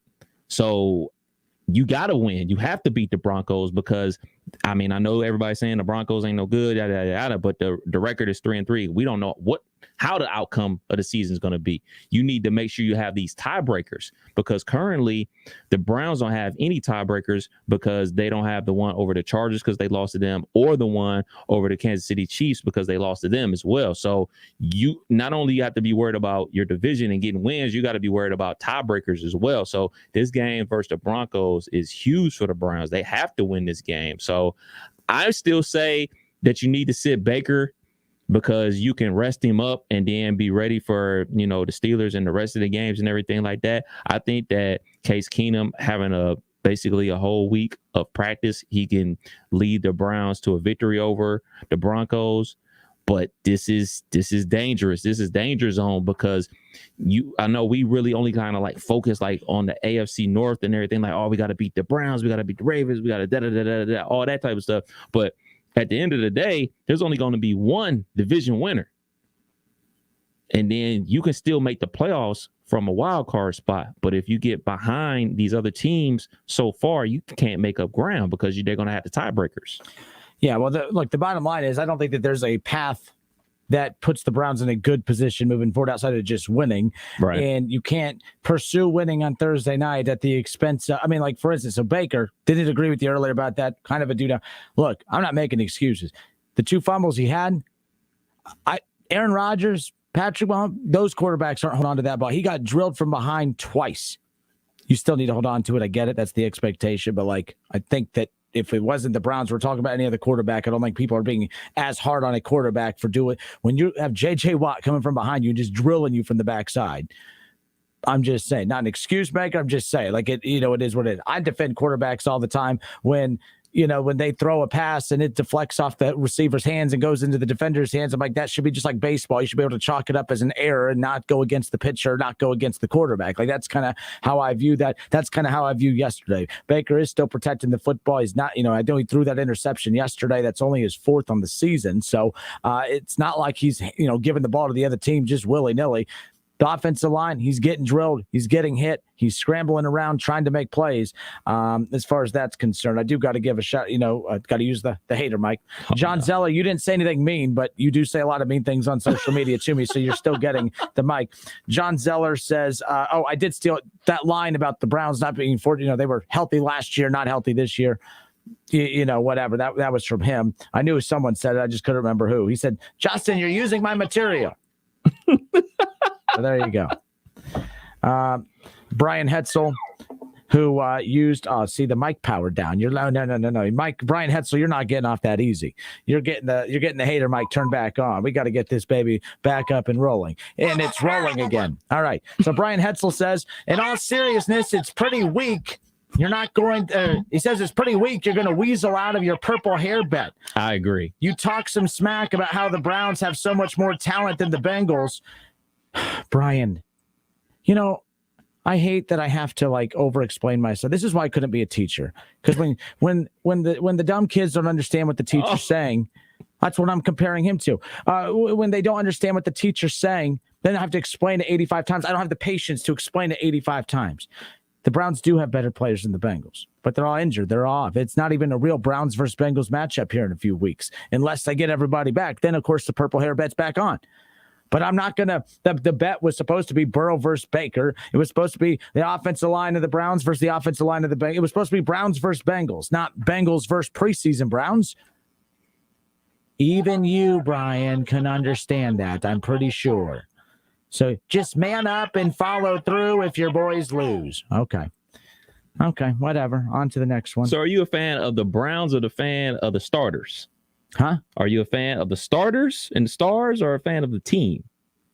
Kev, no one's a fan of the backups. No one is. It's so even Ron, who's a Bucs fan, would not say, I'm so confident in the Bucs that I'll take their backups versus your team. No one will take their backups against anybody. That's crazy. And it's crazy. I mean, the Browns are the Browns because of their offensive line, because of the run game, because of everybody. I don't care if people have a problem with it or not. I make the rules. My name's in the show. Kev, your name's in the show. You can make up your rules if you're in a bet. But I'm telling you, I'm making up my rules. If the Browns don't have their O-line and Nick Chubb and Kareem Hunt, I ain't making that damn bet because that's not the Browns versus Bengals. Let's get a percentage here. Let's get some ground rules for this bet then. So there's 5 starting offensive linemen. So do you need 3? 4. They need 4 of them. 4. That's the offensive line. Now, if you have Nick Chubb and only 3, all right, Chubb makes up for a lot. You have to have Chubb. You can't not have Chubb and not Kareem Hunt, not that offensive line. That's the Browns offense. So you need Kareem Hunt and Nick Chubb? No, just Nick Chubb. So Nick Chubb. They're not going to have Kareem Hunt anyway. The Kareem Hunt's he's out 4 to 6 weeks. Got to have Nick Chubb. So Nick Chubb and 3 starting offensive linemen? Yeah. That's it. Jarvis. That's the Browns. That's the Cleveland Browns, not the Cleveland Browns preseason roster. I'm just trying. Hey, so I want to hear. I'll rebuttal once I hear. Okay, so and Landry. Who else? What do you mean? Who else? I'm asking. Is that that's all that it? Need. That's all is they that need. It? That's it. Baker has to be the quarterback, of course. So I asked who else. That's the Browns. Baker, Chubb, offensive line, Jarvis. I mean, I don't even care if they have OBJ or not. So because the dude can't catch a damn pass. Nick Chubb, stone hands or whatever you call them. Stone hands. Nick Chubb, 3 starting offensive linemen. So any of the 3, right? We're not going to get into this. Oh man, they didn't have their left guard, are we? So 3 of the 5. 3 of the 5. Okay, 3 of the 5. Okay, so Jarvis, Landry, and Baker. So we're good with that. You taking notes? You got it all? Yeah, I got it written down. I'm sure other people have it written down as well. I just wanted to be clear. So everybody knows. So let me be in reverse. If Bengals fans, if Joe Burrow was out, which by the way, you know what, that offensive line, you're good. That they're fine. That offensive line is not. They're not the Cleveland Browns. Let's just be clear. But if they didn't have Jamar Chase and Joe Burrow and Joe Mixon's out, and let's say Tyler Boyd has turf toe, I would cancel the bet too. Look, last year Browns Bengals was badass because it was Burrow versus Baker. It was punch for punch. It was cool. The second time they played, I didn't care. I'm just saying. They played against each other twice last year, of course, but at the beginning of the season, the Browns just ran all over them. No one cared. I want that fun matchup. The Browns ran all over them. Okay, the second matchup, Burrow versus Baker, that was fun. That's what we want. Burrow versus Baker. Just saying. It is what it is. Nick Chubb, 3 starting offensive linemen, Jarvis, Baker. Got it. Chad Kinser says, got to get the hater mic out. If the shoe was the other way around... Chad, if you're going to use these analogies, you got to hold your David brakes. Shaw. That's up there with hold your brakes. Chad, you sound like David Shaw. David Shaw tried to sound all serious one day and said, instead of saying pump the brakes, he goes, okay, you need to hold your brakes. Okay, if you're going to use these analogies, you got to use them correctly. So it's not if the shoe was the other way around. It's if the shoe was on the other foot, Chad. Come on. So if the shoe was the other way around, you would say injuries are part of it. You Bengals fans can't back out. You all can do whatever you want. You don't have to color your hair purple. And I can do whatever I want. So you're going to color your hair purple if the Bengals win. So who are you making this actual bet with? All of Bengal Nation? All of the haters. So what are the haters? And by the way, I don't even know who it was that called in and said that. That's what I'm trying to figure out. What did you get if the Browns win? Oh, the satisfaction of just laughing. I'm telling you, you're going to do that regardless. After they win, it's going to be 3 hours of this. Make sure I take that day off. You don't even need to be here. I'm going to come in. Put it on a loop. I'm just going to put it on loop. 3 hours. When the Browns beat the Bengals here in a few weeks, it's just going to be, I'm just saying. It's going to be cap. No, that's damn it! I tried so hard. If the cap was on the other foot, how about that? Would I use it? No. I heard that, by the way. God, someone used that the other day, and I felt cool knowing what the hell it was. Apparently, I still don't know what it is. It's like the Bengals and talent. They don't know what they don't know what they're talking about. But yeah, so I'm going to keep that plan. Bengals fans, you're going to get 3 hours of this. Let's see. And I'm going to that game for my birthday, by the way. Oh, that's right. I'm going to that game when the Browns are at Cincinnati. Nora said that the Browns win is what I'll get for my birthday. So she said we're taking to a Bengals game. So out of these next 4 games, Browns, Broncos on Thursday night, Steelers on Halloween, Bengals on November 7th, and then at the Patriots on the 14th. How many of those they getting? Right now, I don't pick them to beat Denver on Thursday. If it's yesterday's roster, they're not beating Denver. They're not beating Pittsburgh, although Pittsburgh, I think, has enough talent to beat them, but I think they have enough flaws to allow Cleveland to stay in it. But I'm still – and this is me complimenting the Bengals. The Bengals are very solid. I don't think they're good. I think they're solid. I think they're very solid. I think that, winning games is hard to do in the National Football League. They're very solid. They will lose to the Bengals with that roster yesterday. They're not beating the Bengals with that roster yesterday. And that roster yesterday went in banged up and left even more banged up. So that's going to be tough. The defense is a problem. Look, I don't care. Look, the defense is bad. That's a concern. I'm so ticked off about the injuries. I haven't even been able to really focus on just how poor that defense is, even with all the stars they have on defense. Doesn't make any sense. They go and get 2 secondary guys and the safety from the Rams who had the best secondary in football last year. And I thought you add that with Newsome, you add that with Ward, you add that with all the pieces they have. I'm like, and everybody, it wasn't just me. Every time people would break down the Browns, they talked about how dominant that secondary is going to be. They ain't living up to it. No excuses. They just suck. It is not good. My goodness, I ain't even try to make excuses. So it is. Trey Green says, lots of L's. Actually, I'm going to take the hater mic down because I just said it's lots of L's too. Yeah. With that roster, it's a lot of L's. Judging off of that, if they end up, that would be 6 in a row. Yeah. That's with that roster. With that roster yesterday, Cleveland's not good with that. That roster they look like the Bengals of last year with that roster. They'll get healthy. They'll get some guys and they'll get some wins in there. I got them winning on Thursday night, no matter who's the quarterback. I just think they can get that dub over the Broncos. I never bet on the road team on those Thursday night games. So they'll definitely get a win out of these 4. But it's danger hours. It's danger hours, you know what I'm saying? With 2 back-to-back losses, 2 back-to-back blowout losses, plus injuries, and that bye week not coming until December, that's scary hours, man. Because if you end up, even if you just split these games, so you split these next 4 games with the Broncos, Steelers, Bengals, and the Patriots, that's not going to be good enough to make the playoffs. No. Nope. You chalk it up. It is. I mean, injuries are part of the game. I do accept the Browns' fate because of the injuries. I'm not making an excuse. That's just the reality of it. You accept the fate. Lakers fans had to accept the fate of the Lakers not getting to the NBA Finals last year because Anthony Davis was out.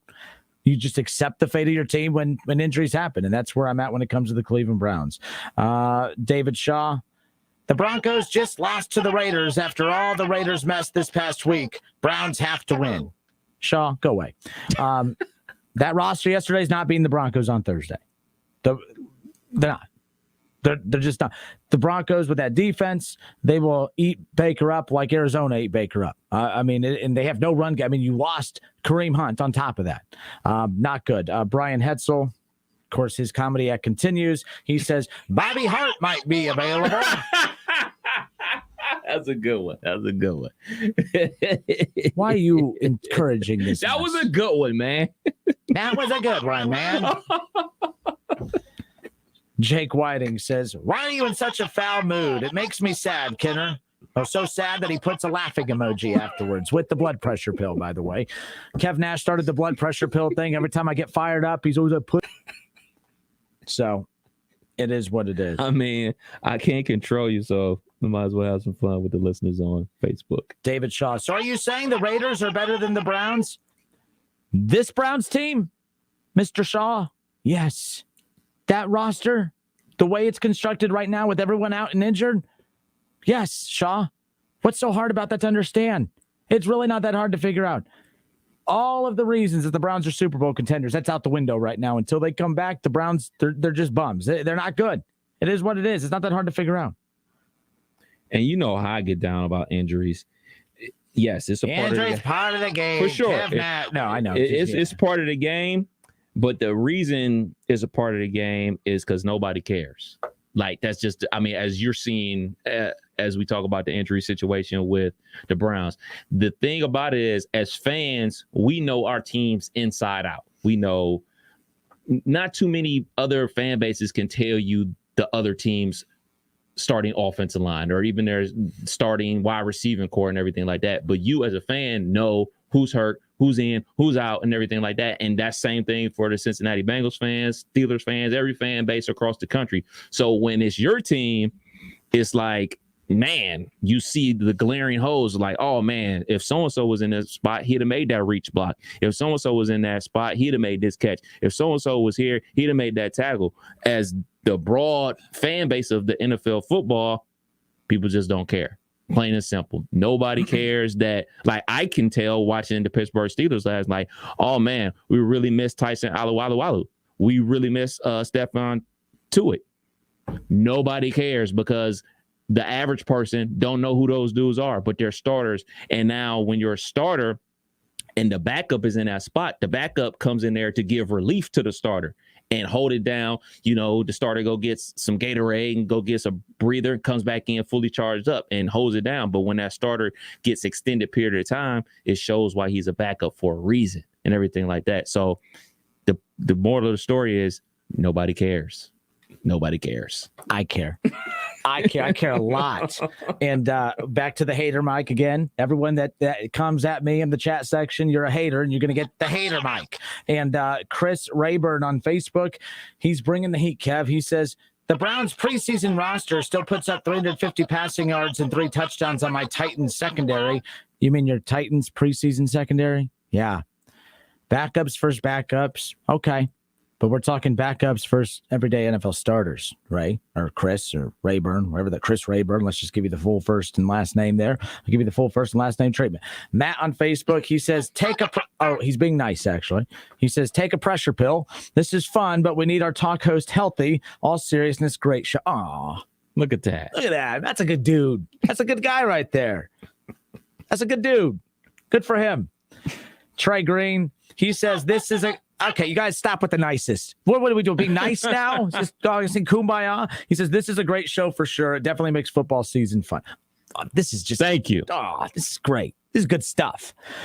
You guys are just trying to be nice to get me to get rid of the hater mic, and it's not going to work. I'll make this the lover mic if I have to. Like, let's just be honest. Like, you just keep being nice. It's okay. I'll just rebrand it. But thank you guys. No, in all seriousness, look, we do have fun with it. Oh, Vince Waller. You couldn't even get through the whole thank you before. He says, wah, wah, wah. Injuries. Wah, wah, wah. Browns D sucks, and Baker is average, whether he is injured or not. Wah, wah, wah. That's your opinion, and I respect your opinion. See, the niceness is bringing the blood pressure down. Brian Hetzel says, someone need a hug? Nope. Just fine. I hate hugs. I don't like people touching me, being around me. Leave me alone. All right. We're done at 518-1410, 518-1410. I could put the hater mic away for a little. Can I put the hater mic away? Did everyone get it all out? Did you guys get injuries part of the game? Kinner's just making excuses. Kinner's not a man because he won't do the purple hair bet. Look at that. The mic shut off on its own. It just sensed. You could hear the little thing. Yep. The hater mic definitely need to do the purple hair bet. It's within arm's reach if I need to get the hater mic back out. So just saying, just be prepared. It's within reach. Just throwing that out there. All right. Enough of hearing us talk. Let's hear you talk. 518-1410. We'll be back. More of your calls, more of your Facebook reaction. Do appreciate all of you. I know I could be a little mean sometimes. I get a little. I made fun of kids earlier. What's wrong with me? Yeah, man. I made fun of kids. Like, even afterwards, I was like, oh, Kidder, come on. Like, that's lacrosse. But, I'm stubborn. I'm like, no, I meant it. I said it. I didn't mean that was really mean. I'm one of them dumb kids in school. I couldn't comprehend or retain anything. That's why I went to college for 8 years. I'm just saying. I took Spanish for 8 years. Couldn't pass it. So I had to go to Sinclair, and I went to the professor and said, listen, you're going to pass me, lady, because this is the only class I have left to graduate. Like, so she was nice. She said, you turn all your homework in on time and you pass. I still can't speak Spanish. Hold on, but doesn't your grandmother speak Spanish? Yes, she does. She's so disappointed in me every time she tries speaking Spanish with me, and I'm just like, huh? It's like Bengals fans you talk football with, and huh? I don't understand. That's me when my grandma speaks Spanish. I'm like, huh? But yeah, mi abuela. Just saying. I love my grandma. So there you go. All right, we'll be back. It's the Justin Kinner Show, 518-1410, 518-1410. I appreciate all of you. We'll be back in a moment.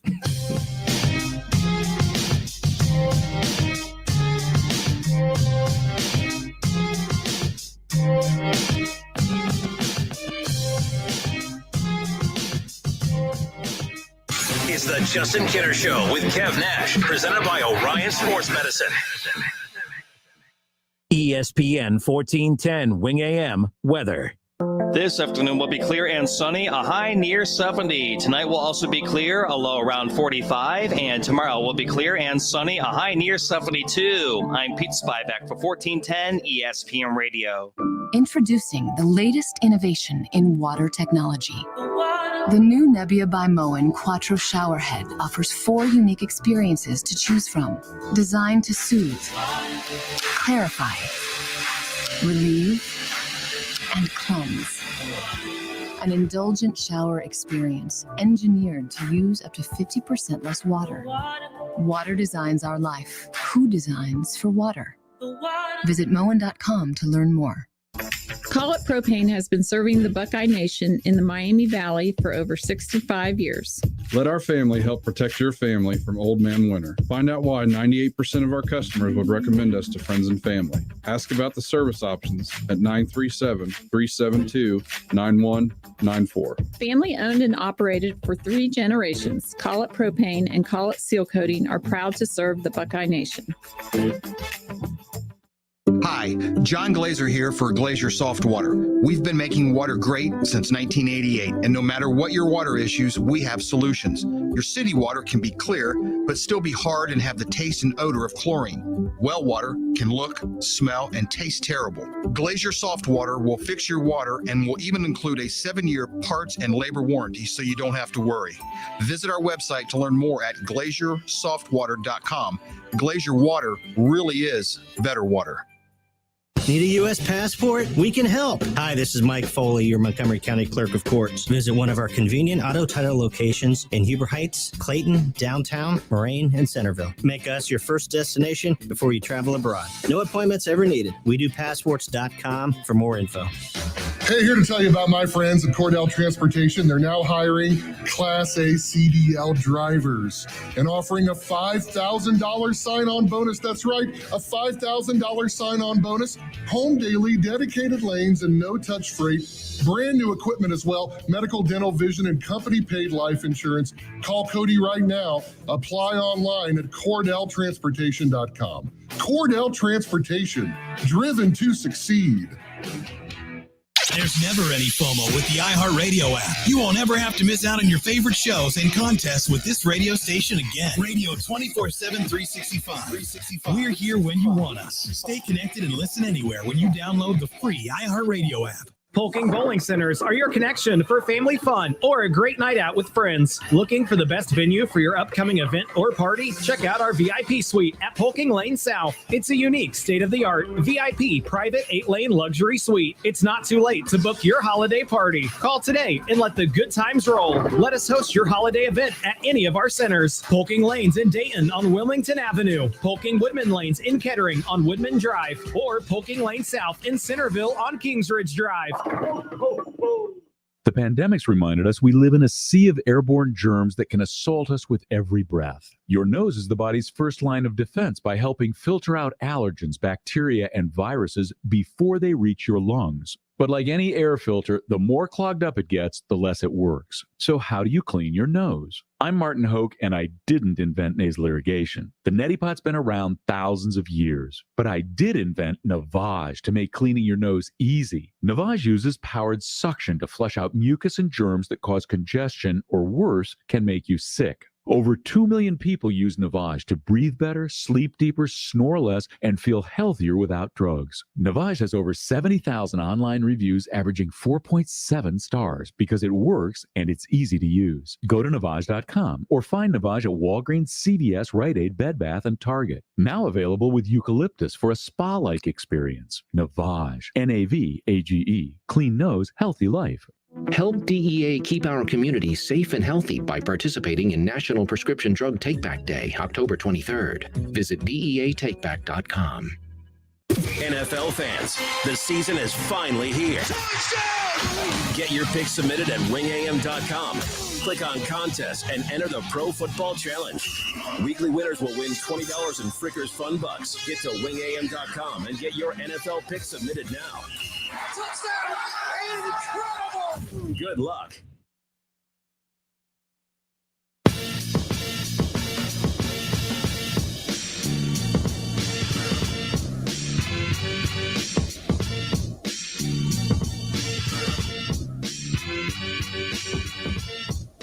Justin Kinner, Kev Nash with you here on 1410 ESPN Radio. There's nothing like an NFL Sunday, Kev. Like, there really is not. I mean, college football was great this weekend. And, as much as hated the results of some of the games yesterday, whether it be the Bengals winning. And the reason I hated the Bengals won is because I was adamant they were going to lose that game. And then, people just got so angry at me. And I'm like, I picked the Bengals to lose every week. Why was it this one that angered people? I'm like, I picked the Bengals to lose all the time. Because it was the Lions. But it was a trap. Can you admit that was a trap game? Yeah, we talked about it last week. I talked about the importance of them winning because it was my belief it still is my belief that the Lions are going to get somebody. They're not going to go over. But you don't want to be that team that they get that dub against. Mm-hmm. You know what I'm saying? It's okay if they got a win and you lose to them, they get their second win. You don't want to be the team that gives up that W to them. So my same thing goes when my team plays them in about 4 weeks. We can't lose to the Lions. We lose to somebody else. Don't lose to them. For goodness sakes, don't lose to them. Don't give, especially if they're still winless when you play them. So get that dub. As a try, they got the Ravens coming up after that. I was actually using football philosophy. I was actually saying, they're looking at the Ravens. They can overlook a winless Lions team. They're still, you Bengals fans, like everything that comes out of my mouth, you just assume it's just me hating. But let's use logic here. The Bengals are a young team, still learning how to win on the road, even though they've gotten some big wins on the road. You got the big win at Pittsburgh. Beating Pittsburgh was impressive, but doing it at Pittsburgh, it was just like when Cleveland won at Pittsburgh. They at least did it in the playoffs, though. But they beat Pittsburgh at Pittsburgh. You don't beat Pittsburgh at Pittsburgh. All right, Pittsburgh has lost a lot of home games recently. That's tough for them. But it's tough to win on the road. So overlooking the Lions to the Ravens, that's where that came from. But people got so angry. I was like, and then they're like, oh, you willing to admit you were wrong about it being a trap game? I'm like, no, it was a trap game. Just they won the trap game. It didn't change the fact that it was a trap game. So whatever. So out of these next 4 games, at the Ravens, at the Jets, home versus the Browns, at the Raiders, how many do they win? How many do they lose? Talking about the Bengals? Yes, sir. Since I'm a hater, I will use the hater mic. The hater mic. So the Cincinnati Bengals have, where are we at with it? Okay, they have Baltimore. That's a loss. At the Jets, win. See? Or that could be a trap game because you got Cleveland. I'm just saying. All right. Loss if the Browns O-line and Chubb are back. It's a win, as we talked about earlier, with the decimated O-line and yada yada. Vegas, the Raiders. It's on the road. I don't know. I will be able to solidify that more after they play the Raiders. I'm moving the hater mic, but every time I talk about the Bengals, I'm hater, so I'm just going to use the hater mic and blah, blah, blah. But, by the way, shout out Sarah Little on Facebook says, how about them brownies with a bunch of laughing emojis? Okay, Sarah, I appreciate you. I appreciate you in the chat there. How about them? Bro? They were not good yesterday, were they? They were pretty bad. Right? For me, the Bengals 2-2. I say they lose to the Ravens, beat the Jets and the Browns, and lose to the Raiders as of today.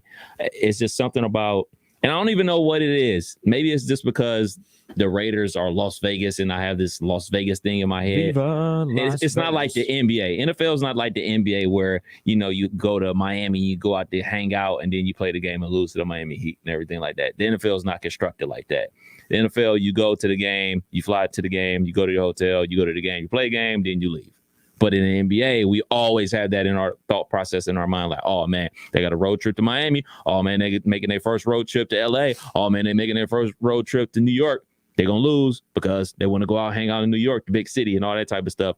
But it's not like that in the NFL. So I have to get that thought process out of my head, but I just can't at this moment. So if the Bengals, go 2-2 with the Ravens, Jets, Browns, and Raiders, I think that's a quality 4-game stretch.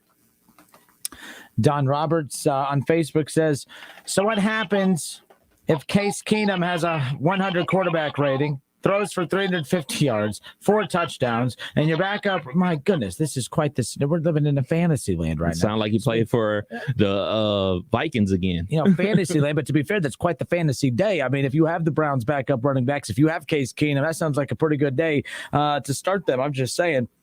But he goes, if 150 yards combined and blah, blah, blah. Look, I mean, we could say that about anything. Look, no one envisioned Nick Foles going on to throw for 300+ yards and the Super Bowl MVP and all that stuff, yada, yada.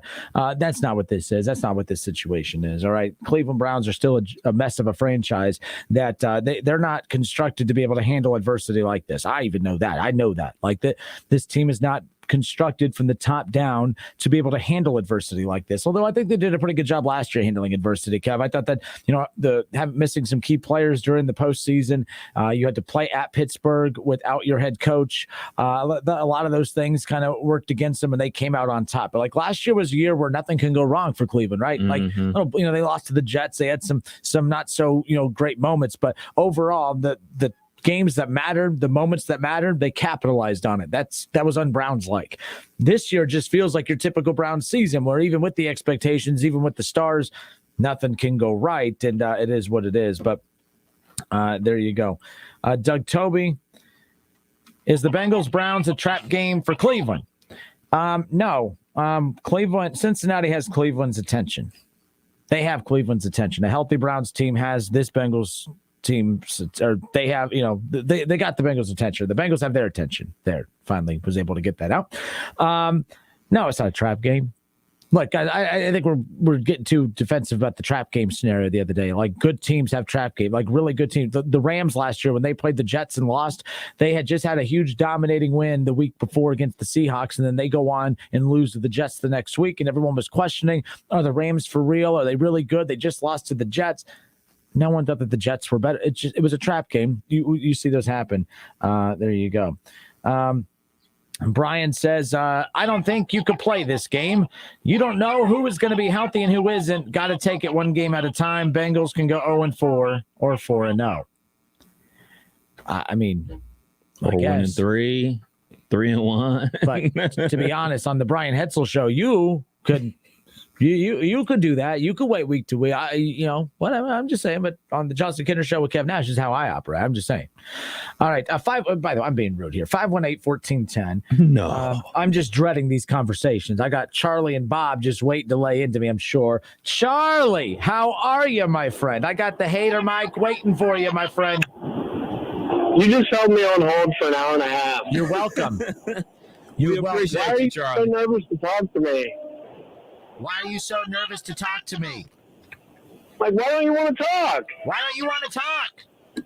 Let's go All I talk. wanted Have to time ask- to talk. listen, Charlie, you know I love you. just I shouldn't wanted to have ask made you a wait couple as long. I was a questions. little excited and anxious today. I left you waiting on hold too long. I was wrong. You were right. Kev even hung up on me. I had to call back. I felt like I thought me and Kev was on the same team. Kev's never on my team. He probably is on your team. I'm just saying. I just wanted to ask Hold you up, a couple Charlie. Hold questions. up. Brian just said, "How's that working for you?" The show's working out really well, actually. Things are going really, really well. Every time Brian tries to tell me how to do my job, if I did what he told me, I wouldn't have a show. So, Brian, just keep going on with your night. Charlie's trying to talk. I like Charlie. I don't like you. Charlie, you are the man. Let's hear your opinions. Well, I just had some questions for you. It's not a big deal. No need to hold me for an hour and a half, but how would it be possible if Cincinnati wins out and they're ranked number 2 to ever be ranked below number 4? Whoa. You just totally, shifted gears here. I'm assuming you're talking about the Bearcats, correct? Yeah, like if they're currently ranked number 2, like we've seen some of this stuff happen before and teams get moved out, but like they were kind of like hanging around 4. Like it's easy to bump a team that's in number 4 slot. But if you're the Bearcat, like how embarrassing is that if the AP puts them at 2, they blow everybody out, win the AAC? I'm with you. I always just say the American Conference. I just keep it simple. Okay, so you get all that, but then all of a sudden Ohio State wins out, and they're in, and Georgia's in, and Alabama's in. And what if Oklahoma wins out? So it's like you just completely bump Cincinnati out? That's the risk. That's the concern. I know in my top 10, and we'll give our top 10 here later today. But as far as I'm concerned, Cincinnati. I bumped Oklahoma up to number 2 with their win. I mean, again, it's not because you preemptively bumped Cincinnati. I kept Cincinnati at 3. I just didn't. It just left them where they're at. I originally had Cincinnati at number 3. I don't mind them being at number 3, but I think what Cincinnati, the problem that they run into right now is that they're blowing out UCF, but while they're blowing out, UCF out of the American, Oklahoma's routing TCU. And say what you want. You know what I mean? I know TCU's not great, but again, TCU's getting that Power 5 rub, and those are still more impressive wins. I mean, you're beating a bad Power 5 team or you're beating a bad American Conference team. The gap between the bad American team, conference team, and the bad Power 5 team is still significant. I know it seems very simplistic, but I do think that that's where it comes from. And I think the quarterback, Caleb Williams, also put on one hell of a show. So I think that has something to do with it as well. Oh, that's a hell of a story to tell with Caleb Williams. I did want to jump in there, Charlie. It's important where UC starts with the committee. We can talk about, oh man, the coaches got them right here, the APs got them right here. In all actuality, it don't matter. It don't matter where they're ranked right now. It only matters about where they're ranked in the CFP, which comes out in a couple weeks. So from that initial poll, we'll know if they really got a chance or not. I still believe they have a chance. They have a better chance than any other non-Power 5 team has ever had. But it's gonna still take a lot. Like they can't just win out, and they can't just win out in blowouts. Like they have to have multiple things go their way. Outside, a lot of this stuff is outside of their control. They're gonna have to hope Notre Dame continues to win games to prop that win up. They're gonna have to hope that Georgia runs the table and beats Bama in the SEC championship game to knock that Alabama out. They're going to have to hope a lot of these things happen because, it's not going to go in their favor because they're also going to have to hope that SMU continues to win. SMU's like ranked in the top 20. So they have that game at the end of the season. So they're going to have to hope they win. So it's a lot of things have to go their way for them to actually crack that top 4 at the end of the season. And most importantly, they got to win their games. Well, speaking of Cincinnati, I'm thinking, why do you think Joe Burrow looks like a man and Baker Mayfield looks like a child? Why do you think Joe Burrow looks like a man and Baker Mayfield looks like a child? Hater Mike. Why would you ask that question? Why is that a question? You mean your quarterback? He had to rest his voice this week before he played on Sunday, and then Baker's playing like with the shoulder just dangling there. Yeah, what a man. Okay, follow-up question. How much ice is in Joe Burrow's veins, do you think? Oh, it takes a lot of ice. Ice, baby, to beat the 0-6 Detroit Lions, baby. We'll see how much ice he has to hold on his knee and his leg and everywhere else after he plays the Ravens this coming up week. What? Hey, the Ravens had to break an NFL record to beat the Lions, okay? And we destroyed them. Super Bowl bound, So, baby. I mean, I would say that we're better than the Ravens at this. We're certainly better. It's not even a question how much better the Bengals are than the Browns. You guys we were even last year. You guys beat the Jags. They were Joe and 4. And then you beat the Lions. They're Joe and 6. I mean, my goodness. Who did you beat? Oh, my goodness. The mighty Browns beat? Browns aren't healthy. That's fine. We know that. What? When you were healthy? Why are you worried about the Browns? What do the Browns have to do with it? You keep bringing up, I'm just saying, you're the one getting all angry right now. My blood pressure is under control right now. You seem a little anxious. You seem a little upset. It's almost as if you don't believe in your team's success. That's the thing. You have to enjoy this success because it's coming to an end as the schedule. You start playing real NFL teams coming up. You guys, you've played like an Alabama caliber non-conference schedule to this point. You're about to start, the SEC play coming up. You're going to play some real football teams. So that's kind of where you're at. The Browns, right now they're in the midst of a really bad storm with all these injuries, and I'm confident that, hey, they get their guys back, they'll be fine. I mean, they'll be fine. I'm not worried about the Browns. They did what they were supposed to do yesterday and get their ass kicked. They didn't have their offensive line. You don't have Nick Chubb. All your stars going down left and right. I'm fine. I'm just fine. I wish we could play the schedule the Browns played. Do you? Do you really? Because then you wouldn't be able to brag about being 4-2. I mean, to barely hang in there against the Houston Texans, who are the worst team in the NFL. You need barely. I don't even know who's on their roster. Guys, it was a struggle. You have one strip club Urban Meyer. You don't have any good wins. You have no good wins at all. What are your good wins? And you act like Myles Garrett's so amazing. Trey Hendrickson's just as good. It's easy to look good when you're playing the Lions. It's easy to look good when you're... Hey, let me ask you this question, Justin. Let me answer your question, Charlie. I thought that the show House of Cards was canceled. Charlie, have a good night, my friend. Take care. Be safe out on the roads. I thought House of Cards was canceled. What are you laughing at? Why is that so damn funny? That is hilarious. I haven't watched House of Cards. I'm assuming I just got burned on. So what was the reference? Well, I mean, there's several references. Obviously, the cards. You lost to the Cardinals. Like that. Well played, Charlie. Well played. Actually, no. That joke was about as weak as the Bengals schedule to this point. Actually, that was not that good. Charlie, my goodness. Who we got next? 518-1410. Bob. Is this Bob in Riverside? Is this my dude Bob in Riverside? Bobby! Yeah! Are you okay? I'm content. I told you I'm fine. I'm fine. When people say they're fine over and over, that means they're fine. Fine. Yeah. That's what people say when they're trying to talk themselves into it, man. I want you to come down now. Come down. Season's not over. There's a lot to be played. And I'm a one game at a time guy. That's why I always try to get on you. Don't be looking at that schedule, marking wins and all that kind of stuff, man. That's dangerous. You can't do that. Anything can happen. I do want to say this though. Now, I didn't hear you say that. Now, you believe that you felt like that was a trap game. The reason why I didn't think that was a trap game was, now I could see that if the Bengals had to beat Green Bay. But since they didn't beat Green Bay, there's no way they're going to be. And plus, when you won 6 games in the last 2 years, who the heck are you going to look over? You're not good enough to look over nobody.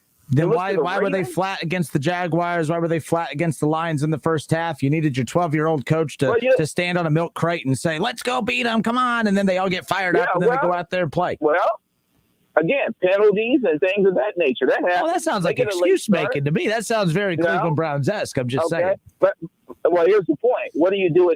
Don't you make halftime adjustments? See, that's what big boys do. They go out, they make adjustments. Oh, Bengals are big boys now. Oh, Cincinnati Bengals are big boys now. That's how we're playing this. Well, they average about 20-some points a game in the second half. So why they come out slow? It doesn't matter. It's what you do after that. It's not how you start, it's how you finish. And speaking of that, you put up 7 points yesterday. You basically put up 7 points yesterday. So what's going on with that? Injuries. And we've been through this. I mean, they don't have an offensive line. No Nick Chubb. Baker has one arm. I mean, it's really not that hard, Bob. You know that. No. Yeah. Kevin told you what the problem. Kevin, let me tell you what the problem. Kevin already told you what the problem is. You run the same plays, either run it up the middle or roll out to the right, and people they figure that out. Stefanski, get some more plays, get that playbook. But you know what? I didn't call to stress you out. You're going that way. You're going that way. But I do have a question for you. Yes, sir. And this is what. And before I ask that question, and Kev, see what you think about this too. Mm-hmm. Baker can't afford to sit out, and let me tell you why. His contract is coming up. You're going to tell me that team, the owners, and so forth are looking whether or not are we going to sign this guy? Okay, we've got some adversity. Well, what does this guy do with adversity? Is he able to lift the team? You know, is he a truck or is he a trailer? The old saying goes. What does he do?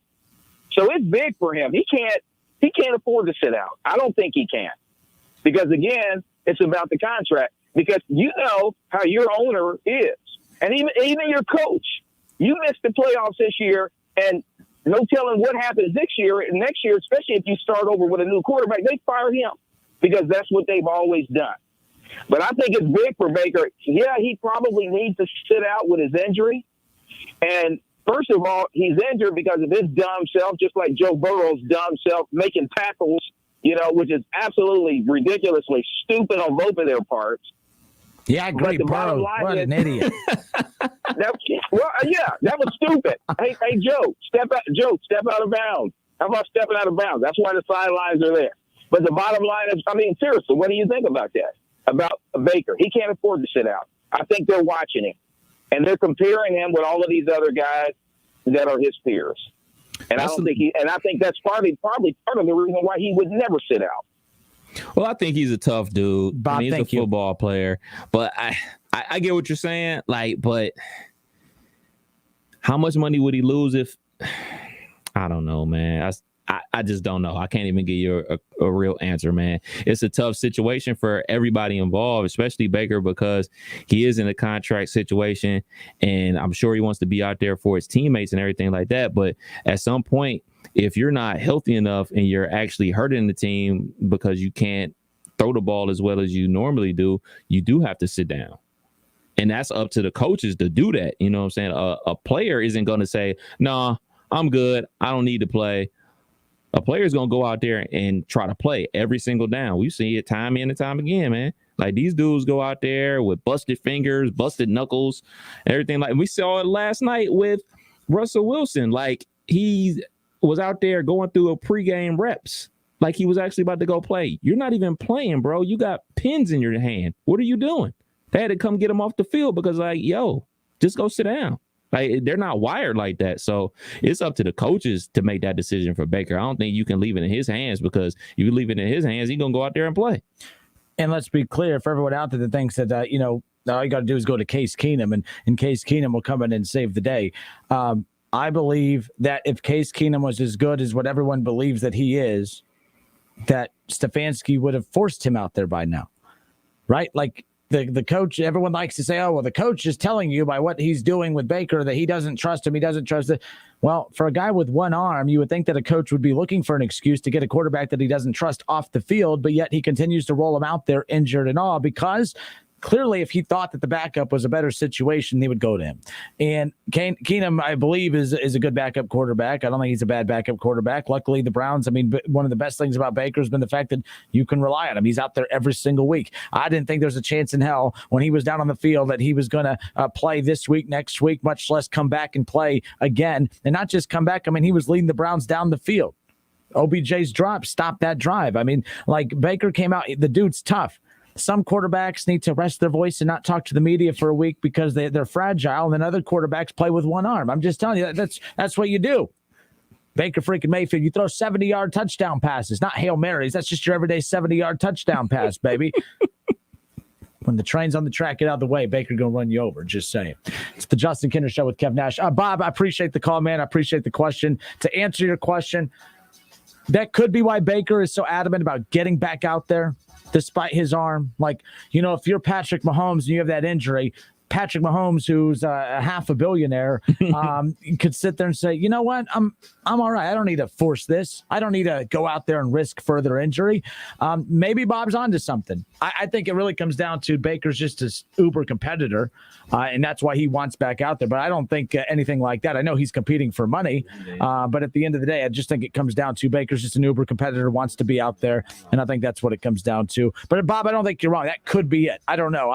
Me and Baker, we hang out all the time. We just never talked about that. Me and Baker were boys. We hang out constantly. I just never talked about that with him. I'm just saying. Just saying.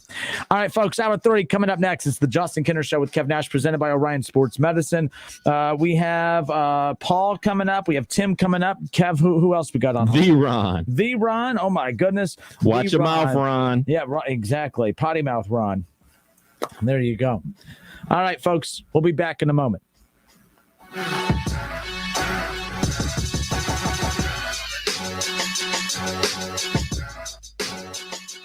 Oh, look, it's the Justin Kinner Show with Kev Nash. We've been expecting you. Right here on 1410 ESPN Radio.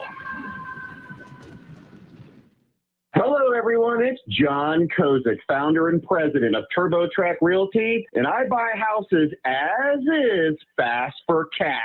Call me today for an all-cash offer on any of your properties, and we can close within days at 614-470-2000, 614-470-2000. Do you own a property that's outdated and needs thousands of dollars in repairs? Great, I'll buy it. I'm a private real estate investor who can solve your real estate problems fast for cash. Do you want to sell and just be done with it? Okay, great. I buy vacant properties, boarded up houses, pre-foreclosures, and inherited properties. I also buy apartment buildings, rental portfolios, divorce homes. I even buy my tenant won't pay me the rent houses. I look forward to solving your real estate problems today. Call me today for an all-cash offer at 614-470-2000, 614-470-2000.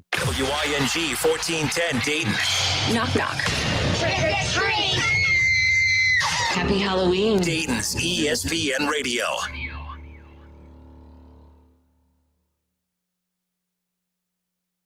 Help DEA keep our community safe and healthy by participating in National Prescription Drug Takeback Day, October 23rd. Visit DEATakeback.com. When getting the job done right is job one, you need construction equipment that's built right. From compact track loaders to the world's #1 selling compact excavator, the Kubota construction lineup features durable Kubota engines, more comfort, and the versatility to do it all and do it right. Visit your local Kubota dealer today. Go to KubotaUSA.com for full disclaimer. See Columbus Equipment Company, 7570 New Carlisle Pike in Dayton. Looking for a career and not just a job? Then Dayton Progress is looking for you. Dayton Progress is the leading international manufacturer of tools and tooling components for the metal stamping industries and has immediate openings for their entry-level machinists. No prior experience is required, and Dayton Progress will train you, starting with the basics. They offer competitive wages starting at $15 per hour and up to $18 per hour with prior experience. New hires are eligible for merit increases after 90 days of employment. They also offer private health care, including vision and dental, free life insurance, a contributory 401k, promotions from within, company service recognition, and 100% tuition reimbursement to local state colleges. Dayton Progress is a great place to work and has been a Dayton landmark for over 70 years. Apply today by emailing your resume to jobs@DaytonProgress.com. That's jobs@DaytonProgress.com. Dayton Progress is an equal opportunity employer.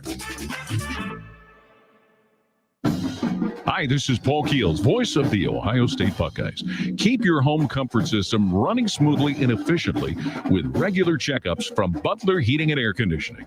Butler has been proudly serving the Miami Valley since 1949. Don't wait until your equipment breaks. Call Butler today at 937-253-8871. That's 937-253-8871. Go Butler and go Bucks. It's official. When it comes to pizza, Marion's Piazza serves the very best. In over 40 local surveys, Marion's has been voted Dayton's best pizza, and Marion's has also been ranked #1 in the nation by Pizza Today magazine. Every award-winning Marion's pizza is generously prepared with your favorite ingredients. So treat your appetite to the finest pizza around. For lunch, for dinner, or just any time, it's Marion's Pizza. Dine in or carry out at any one of Marion's 9 Dayton area locations. Can I get a weight reading on the cat in exam 3? Zuri needs a new vet tech after their current one literally moved to a farm. Detailed checkup is waiting. But finding an ideal replacement takes some training. This is like herding cats. Indeed can help them hire great people fast. I need Indeed. Indeed you do. Schedule virtual interviews and talk to candidates right from your employer dashboard. Visit Indeed.com/credit and get $75 towards your first sponsored job. Terms and conditions apply.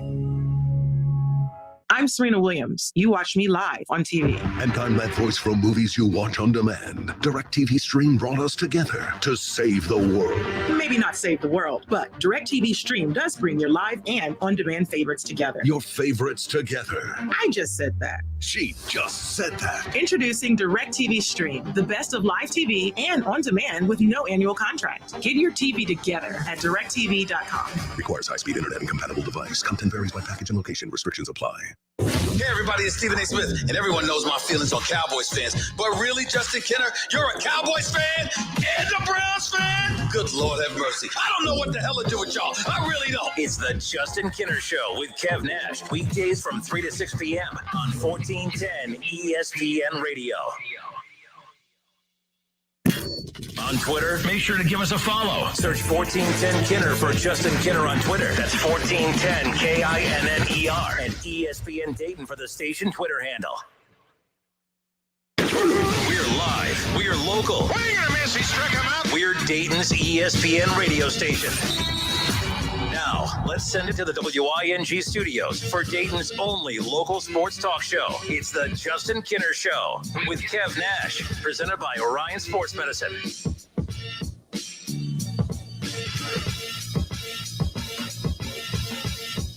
All right, we are back. Justin Kenner, Kev Nash. What up, though? And the hater Mike. The hater Mike is officially a part of the show now moving forward. And, of course, the battery just died on it. So y'all lucked out. But that's the thing. The battery in this can't keep up with all the haters on the show. The battery keeps dying. I just charged it all day today. The only reason it's dying is because of how much I've used it today, because there's just too much hating going on.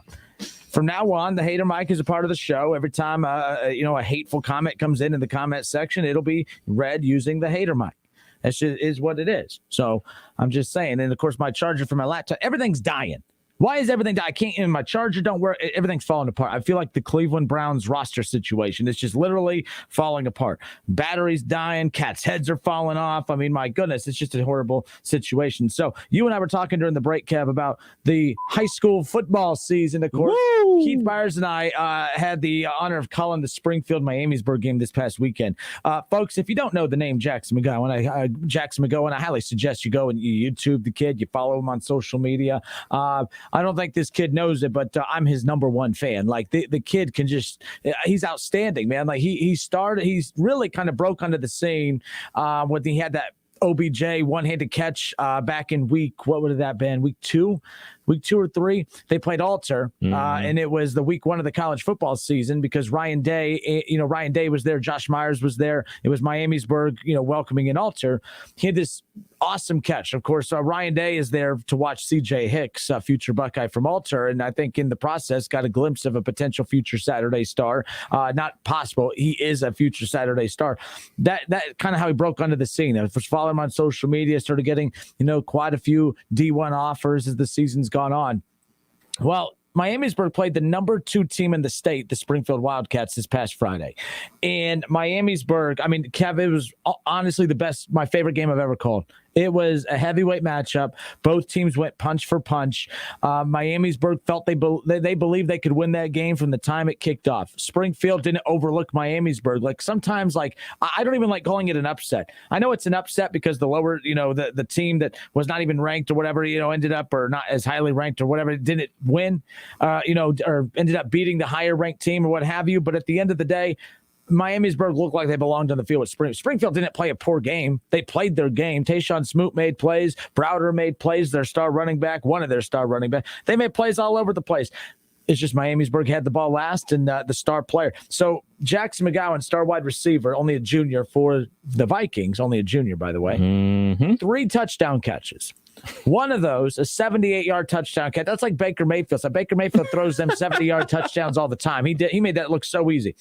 So this kid, Jackson McGowan, had a 78-yarder in the third quarter. He had a diving catch for a 17-year-old kid to have the awareness to, when running to the corner of the end zone, to look down, plant his toes right there in bounds, and then leap and dive for the ball. It was a SportsCenter top 10 caliber catch. Then he had the 78-yarder in the third quarter. Then he capped it off with what I thought was going to be the game-tying touchdown. He catches his third touchdown of the night to go up, they were basically down 21-20, an extra point away from tying it. And then got to give, the Miamisburg head coach a lot of credit. He had the guts to go for 2. You got the number 2 team in the state that you are playing, the number 2 team in the state that you're playing. You take the points. You kick that extra point. You go into overtime and let your team finish it there. No. Coach Lance Schneider, I give him so much credit because that's the wuss move I would have made. Coach Schneider believed in his team. He sends the team back out there to go for the 2-point conversion. There's 8 seconds left, and they convert. It was one of the wildest finishes to a game I've ever seen. Jackson McGowan's a stud, 3 touchdowns, over 170 yards total receiving yards that night. Justin Berry, solid, top 3 in passing yards for the G-Walk, outstanding kid. Tayshawn Smoot, future Saturday star for Springfield. Browder, star running back for them. I love that game. If you can't tell the passion, the excitement I have, I was tired Friday night. I ain't going to lie. Friday, I'm like, I'm tired. I've been working all day. I got to call this high school game. I got to call that high school game. It was one hell of a game. Congrats to both. But yeah, Coach Lance Schneider, kudos to him, man. That was such a gutsy call, and that team's gonna be riding that momentum for the rest of the way. I think they're at Springboro to close out the season this Friday, and then the playoffs around the corner. But cool, good for them. That was such a cool game. Star power all over the place. That was a cool game to call. I told you one of my best friends, his son plays fullback for Miamisburg, so he was keeping me updated and everything throughout the game and everything like that. And it's like, oh, touchdown. So I'm trying to FaceTime him. I'm like, they're going for 2. So as he's saying they're going for 2. You mean to tell me, why isn't this hater mic working? I got to make sure. Hold up. You had to rely on somebody to send you a video. You didn't tune in to 1410 ESPN Radio for the Glacier Softwater High School Football Game of the Week with yours truly and College Football Hall of Famer Keith Byers. What is wrong with you? I was listening to the game. Just the Justin Kinner Show, folks. I was listening to the game on the radio. We went to go pick up our Chick-fil-A. And then when we got to the house, I don't have probably shouldn't even say this since I work in radio, but I don't have a radio in my house. You don't have a radio? Can I ask you that same question? I actually do. Do you? It's one of them old school. It's one of them old school alarm clocks that has the AM, because I got to check my station all the time to make sure we're on the air and all that stuff. So it's right there, right next to my bed. But yeah, I flip it on all the time. So as that's going on, because I knew that the game was on Time Warner, but I don't have Time Warner. I have YouTube TV, so I wasn't going to be able to watch it. So I walk in the house with my Chick-fil-A. I say, Alexa, turn on 1410 Wing AM. And I remember we can't stream them on the on the devices and everything like that. You have to actually be in your vehicle or have a radio to hear it. So I'm like, So I hit him up. I was like, keep me posted on the score. So keep me posted. Yeah, he's hitting me up, and then touchdown. I was like, I'm trying to FaceTime because he's telling me they're going for 2. He sent me the voicemail.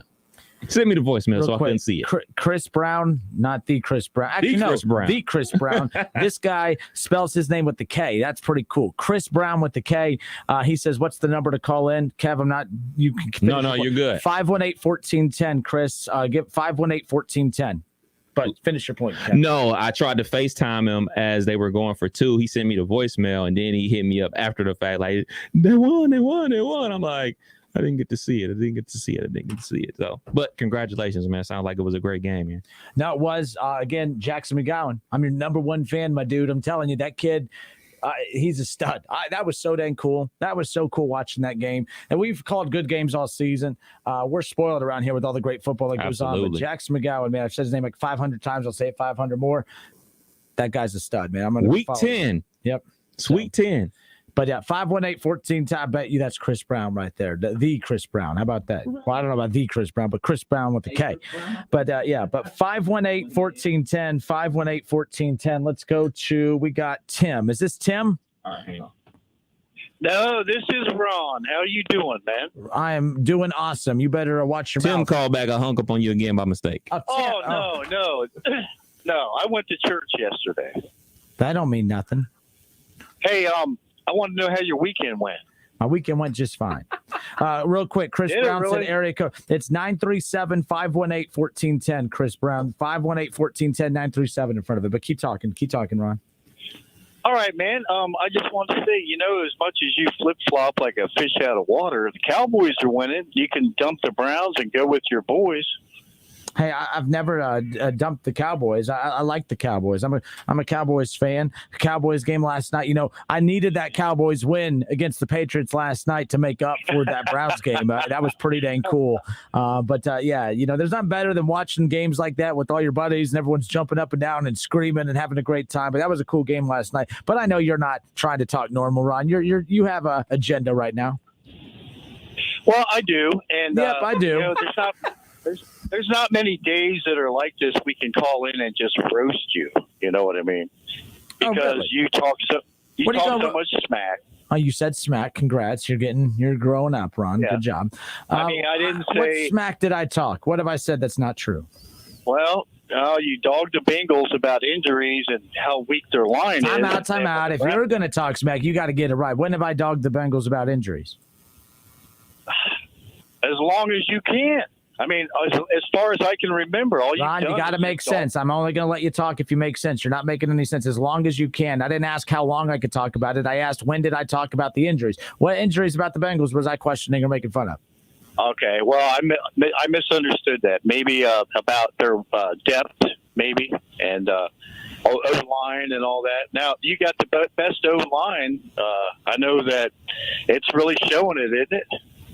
So Ron, come on now. You got the best, dude. You crack, Ron. You know why I love you, Ron? Because you crack yourself up, and that makes me crack up. Because you're laughing as you're saying these things because they sound goofy. Listen, the Browns' offensive line, if healthy and doing this, I would be a little concerned. But their offensive line is injured. They're not out there. Their stars aren't out there. And when that offensive line's not out there, they no longer have what makes them the Cleveland Browns. When that offensive line's not out there, the run game's not what it should be. Baker can't be what he should be. The offense isn't what it should be. So, you're not going to upset me, Ron. The bottom line is, no, they're not performing well, and it is because of injuries. That's not an excuse. That's the reality.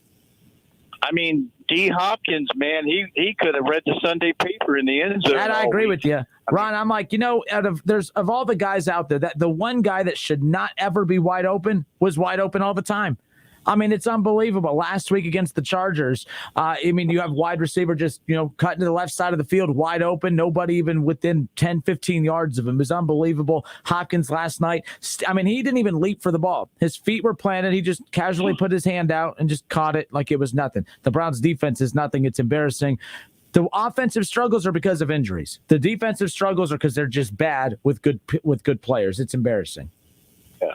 And I know my team's secondary's banged up, but you got life goes on. You got to fill in the gaps, man. And you also got an offense, Ronnie, that you have 4 wide receivers that have 400+ yards and at least 3 touchdowns each. I mean, Tom Brady has 4 number 1 wide receivers on his roster. They don't have the OBJs of the world dropping easy catches right there at the 4-yard line to put your team in position to score touchdowns. You guys got it made. Your offense, Tom Brady, the best 80-year-old quarterback of all time, is just getting better with age. You're lucky. I'm envious of you. You follow a team that makes your life feel pretty good. I'm envious of you.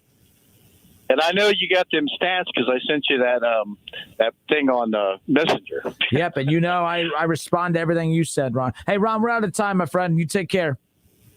No Browns. Oh, he just wait for that. No Browns. The hater Mike comes in. No Browns. 518-1410. We got Chris Brown, the Chris Brown with the K. What up, Chris Brown with the K? What's up, man? And I'm named after Chris Christopherson. That's why it's with a K. So, there you go. And I was Chris Brown before he was Chris Brown. So I am the Chris Brown. All right, no matter how you slice it. Fair enough. So, and I know my name is Brown, but I'm a Browns fan. Okay, and I'm not going to make excuses, but the reality is, the NFL fan today, if your franchise quarterback doesn't go out and throw for 40 touchdowns and 5,000 yards, you think he's a bust. Mm-hmm. And that's the way that we've wanted it to not happen. But if everybody looks back on it, the first, 7-8 years of Tom Brady's career, he was a game manager. He was not lighting it up with 50 touchdowns. It wasn't until Randy Moss showed up in town that Tom Brady became the Tom Brady we know now. He was a managing quarterback. He was. He had the great defense, the running the ball, and everything like that. And as for the Browns, what was it? With Baker Mayfield, it's not the name on the back of the jersey. It's the name on the front and the helmet colors. That's why he's getting so much trash talk on it. Because when Matthew Stafford came back in the game after he injured his shoulder and beat the Browns, what was it? Oh, my God, Matthew Stafford's so tough to come in and throw the game-winning touchdown after injuring his shoulder and everything else. Baker gets the hate because of the Browns, of what we've built as our mystique of firing the coach after 2 years and doing all that. He's not going anywhere. If he was, they wouldn't have picked up his 10th-year option. No, I'm with you. Look, I agree with everything you just said. I think sometimes we fast forward expectations. We want a finished product right now. And Baker Mayfield is in year 4. And I think that by you look at Patrick Mahomes, you look at, some of these other quarterbacks that are having this big time success. Those quarterbacks are better than Baker Mayfield. But when people they fall into the trap of when you say that somebody is better than somebody, the person that we say the other guys are better than, we assume that person's bad.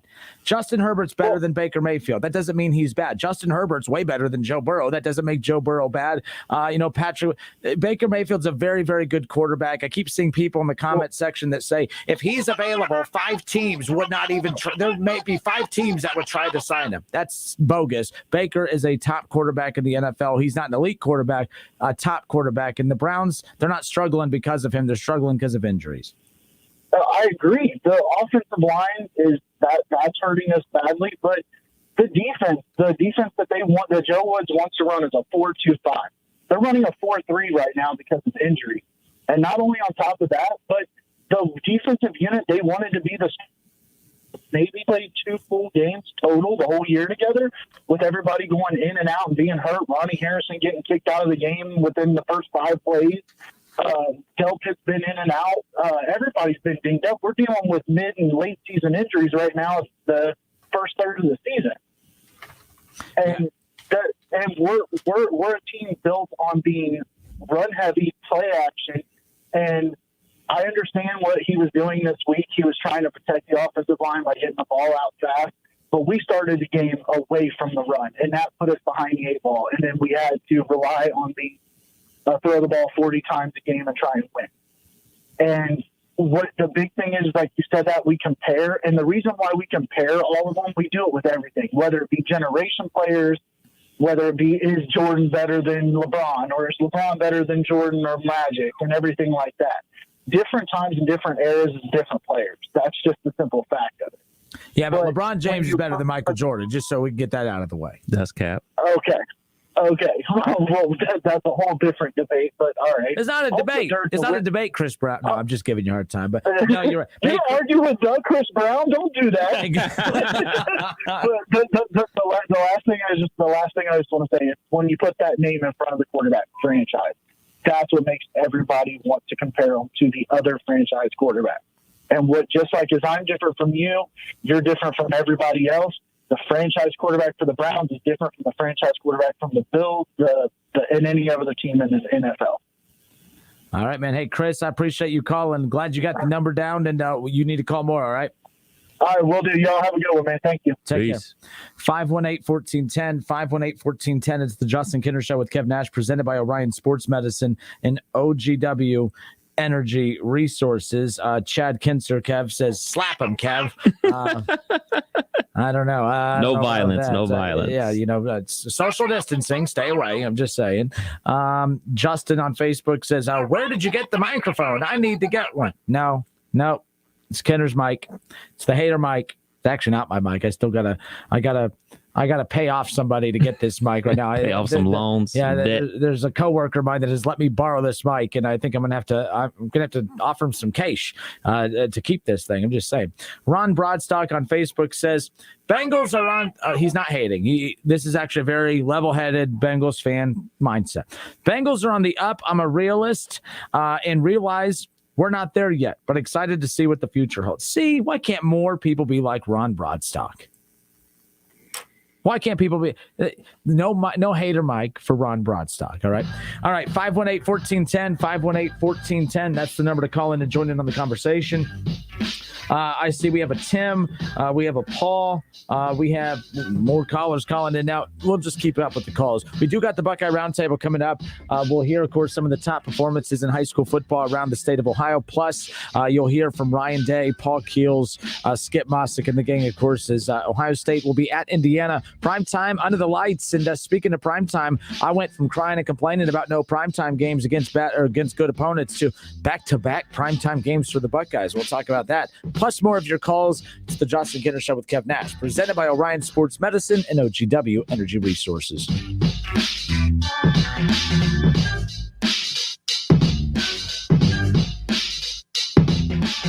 It's the Justin Kinner Show with Kev Nash, presented by Orion Sports Medicine. ESPN 1410 Wing AM weather. This afternoon will be clear and sunny, a high near 70. Tonight will also be clear, a low around 45. And tomorrow will be clear and sunny, a high near 72. I'm Pete Spivak for 1410 ESPN Radio. 500,000 businesses connect using Zoom, a single platform for video, phone, chat, and conference rooms. Zoom enables real-time collaboration no matter where your teams are. Global enterprises trust the easy-to-use, reliable, and secure Zoom platform to power high-performance teams. Empower your workforce with Zoom. Save 15% on meetings, chat, and phone with a Zoom United bundle. Visit zoom.com/bundle. Zoom, how the world connects. The whole goal is to point people to something bigger. What if the news was different and covered more than one side of the story? Not just the who or the what, but the why. What if it took you closer? It's information and people want it. So you can make up your own mind. What if the news lets you think for yourself? Introducing a new point of view. Yours. Newsy. Watch Newsy free on your TV.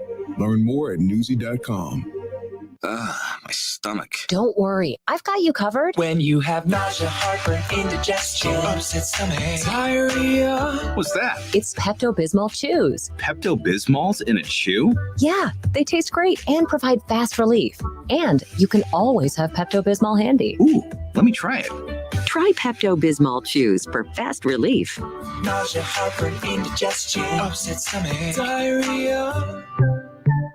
Use as directed. Keep out of reach of children. The Kinner's Cash Contest is a company-wide contest for your chance to win $1,000 daily. No purchase necessary to enter or win. You will receive an email confirming entry. One winner will be chosen for each day. Contest is open to U.S. residents 18 years or older. Contest is sponsored by participating Alpha Media stations, Aptivada or their parent, subsidiary, and affiliated entities, advertising agencies, promotional partners, and members of families or households are not eligible to enter or win. Odds of winning depend on number of entries received. Contest is subject to all applicable federal, state, and local laws and regulations. Void where prohibited. Participants must sign all contest release and waiver forms to be eligible to win the prize. The contest begins on Monday, October 4th, 2021, and ends on Friday, October 29th, 2021. To participate in the contest, you must listen to the participating radio station at the specified times and enter the word that wins at wingam.com. Contest sponsors are not responsible for technical failures or malfunctions of any kind. For full contest rules, please visit wingam.com. Decisions of station management with respect to the contest are final.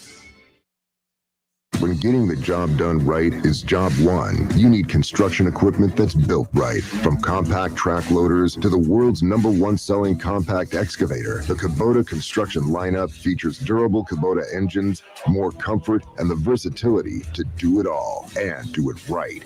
Visit your local Kubota dealer today. Go to KubotaUSA.com for full disclaimer. See Columbus Equipment Company, 7570 New Carlisle Pike in Dayton. If you need new roofing, siding, or gutters, skylights, or patio enclosures, if you're a homeowner or business and need someone you can trust, don't take a chance. Enhance with Lance. Lance Roofing and Siding in Fairborn has been satisfying customers since 1993 and hold an A+ rating with the Better Business Bureau. Lance Roofing and Siding, 8460 Dayton Springfield Road in Fairborn. Call for a free estimate at 864-2722. That's 864-2722 or online at lanceroofing.com. Frickin' football is here. Frickers has the games on all the screens and you score with savings. Enjoy your favorite ice cold domestic draft personal pitchers for only $6.50. A 48-ounce personal pitcher for only $6.50. And enjoy a plate of your favorite frickin' nachos for just $7. Take your frickin' pick. Frickin' chicken nachos, Mississippi barbecue nachos, or Nacho Supreme, only $7. This season, don't just be a football fan, be a Nacho fan. At the home for fun food, sports, and spirits, Frickers. Hi, John Glazer here for Glazier Soft Water. We've been making water great since 1988, and no matter what your water issues, we have solutions. Your city water can be clear, but still be hard and have the taste and odor of chlorine. Well water can look, smell, and taste terrible. Glazier Soft Water will fix your water and will even include a 7-year parts and labor warranty so you don't have to worry. Visit our website to learn more at glaziersoftwater.com. Glazier Water really is better water. Hey there, what are you doing today? Would whatever it is be easier with faster, more reliable home internet? If you said yes, we have good news. Viasat offers high-speed satellite internet wherever you live, even if cable providers don't go there. So you can get online today and tomorrow. Go to viasat.com/internet now and save up to $150 on select home plans. That's viasat.com/internet now. Minimum 24-month service term. Service is not available in all areas. See viasat.com for additional terms and conditions. Hundreds of thousands of people have said goodbye to their overpriced Verizon, AT&T, or T-Mobile plans and switched to Pure Talk. It's CBS News business analyst Jill Schlesinger. Did you know Pure Talk gives you the same great coverage on the same great 5G network as one of the big guys for about half the cost? The average family is saving over $800 a year. You can keep your number and keep your phone or get huge discounts on the latest iPhones and Androids. Unlimited talk, text, and 6 gigs of data is just $30 a month. Or if you want unlimited data, you can still save a fortune. With US-based customer service, Pure Talk treats their customers right. Plus, they have a 30-day risk-free guarantee, so you literally have nothing to lose. From your cell phone, dial pound 250 and say Jill50 to save 50% off your first month. That's pound 250, say Jill50. Pure Talk is simply smarter wireless. Help DEA keep our community safe and healthy by participating in National Prescription Drug Takeback Day, October 23rd. Visit DEATakeback.com. Don't miss the ESPN Dayton Glazier Softwater High School Football Game of the Week every Friday night, right here on Dayton's ESPN Radio, 1410 Wing AM. College Football Hall of Famer Keith Byers and Justin Kinner will have the call all season long. Check out wingam.com for the complete schedule and to stream the games live.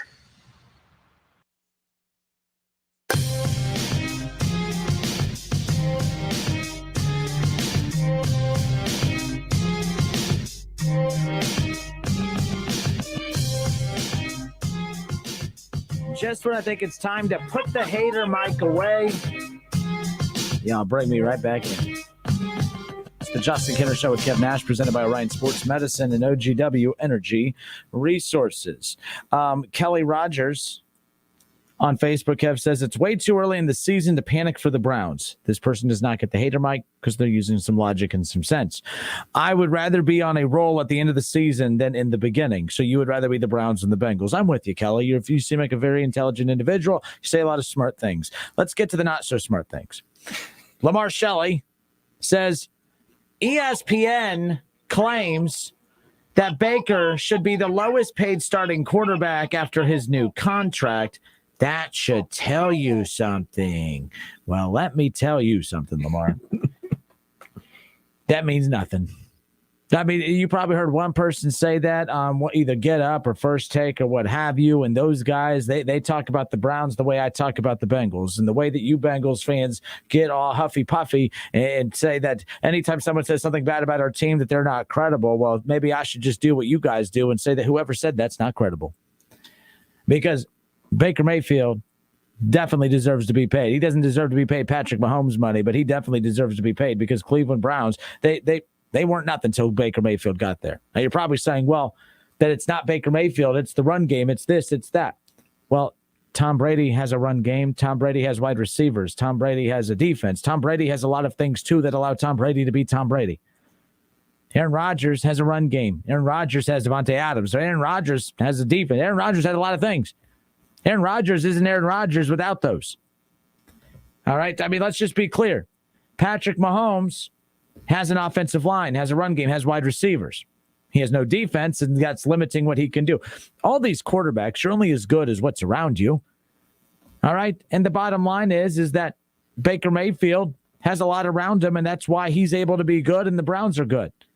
And if Baker does not have an offensive line, if he doesn't have a run game, that's what you get yesterday. It's that simple, Lamar. It's not that hard to figure out. It is what it is. Wyatt Shepard on Facebook or on YouTube. Wyatt on YouTube says, Andy Dalton is a closer comparison to Baker than Mahomes, Rodgers, and Brady. Well, Wyatt Shepard, I'm glad you mentioned this. You're getting the hater mic. Actually, the hater mic, Kev, is starting to pick up some steam. People are loving the hater mic, okay? Aaron on Twitter says that he is just tweeting me so he can hear his voice on the hater mic. Hashtag Who Day. So, Aaron, your wish is my command.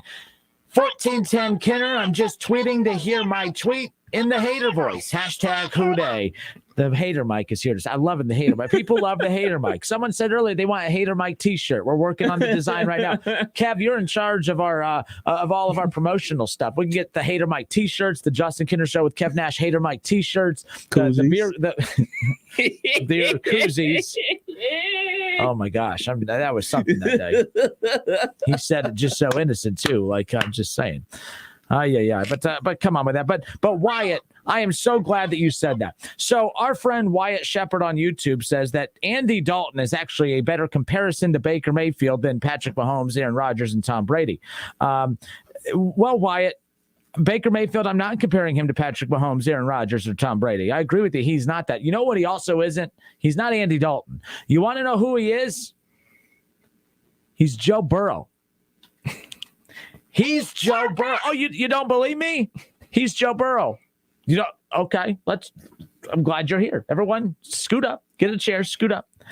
So Joe Burrow and Baker Mayfield are the same. For those of you live on Facebook and YouTube, take a look. And I'm so glad that it was Wyatt Shepard on YouTube who is watching live right now. Andy Dalton is a closer comparison to Baker Mayfield. No, you're wrong. Joe Burrow is. Joe Burrow and Baker Mayfield are the same. Look at this. Look. Joe Burrow and Baker Mayfield have thrown the same amount of pass attempts. 173 attempts for Baker, 174 for Joe Burrow. 1,500 passing yards for Joe Burrow, 1,400 passing yards for Baker Mayfield. Now, to just show you something here, 1,540 passing yards for Joe Burrow, 1,474 yards for Baker Mayfield. So Joe Burrow's 60 yards better than Baker Mayfield. Okay, kudos. Okay. You have Jamar Chase. You have T. Higgins.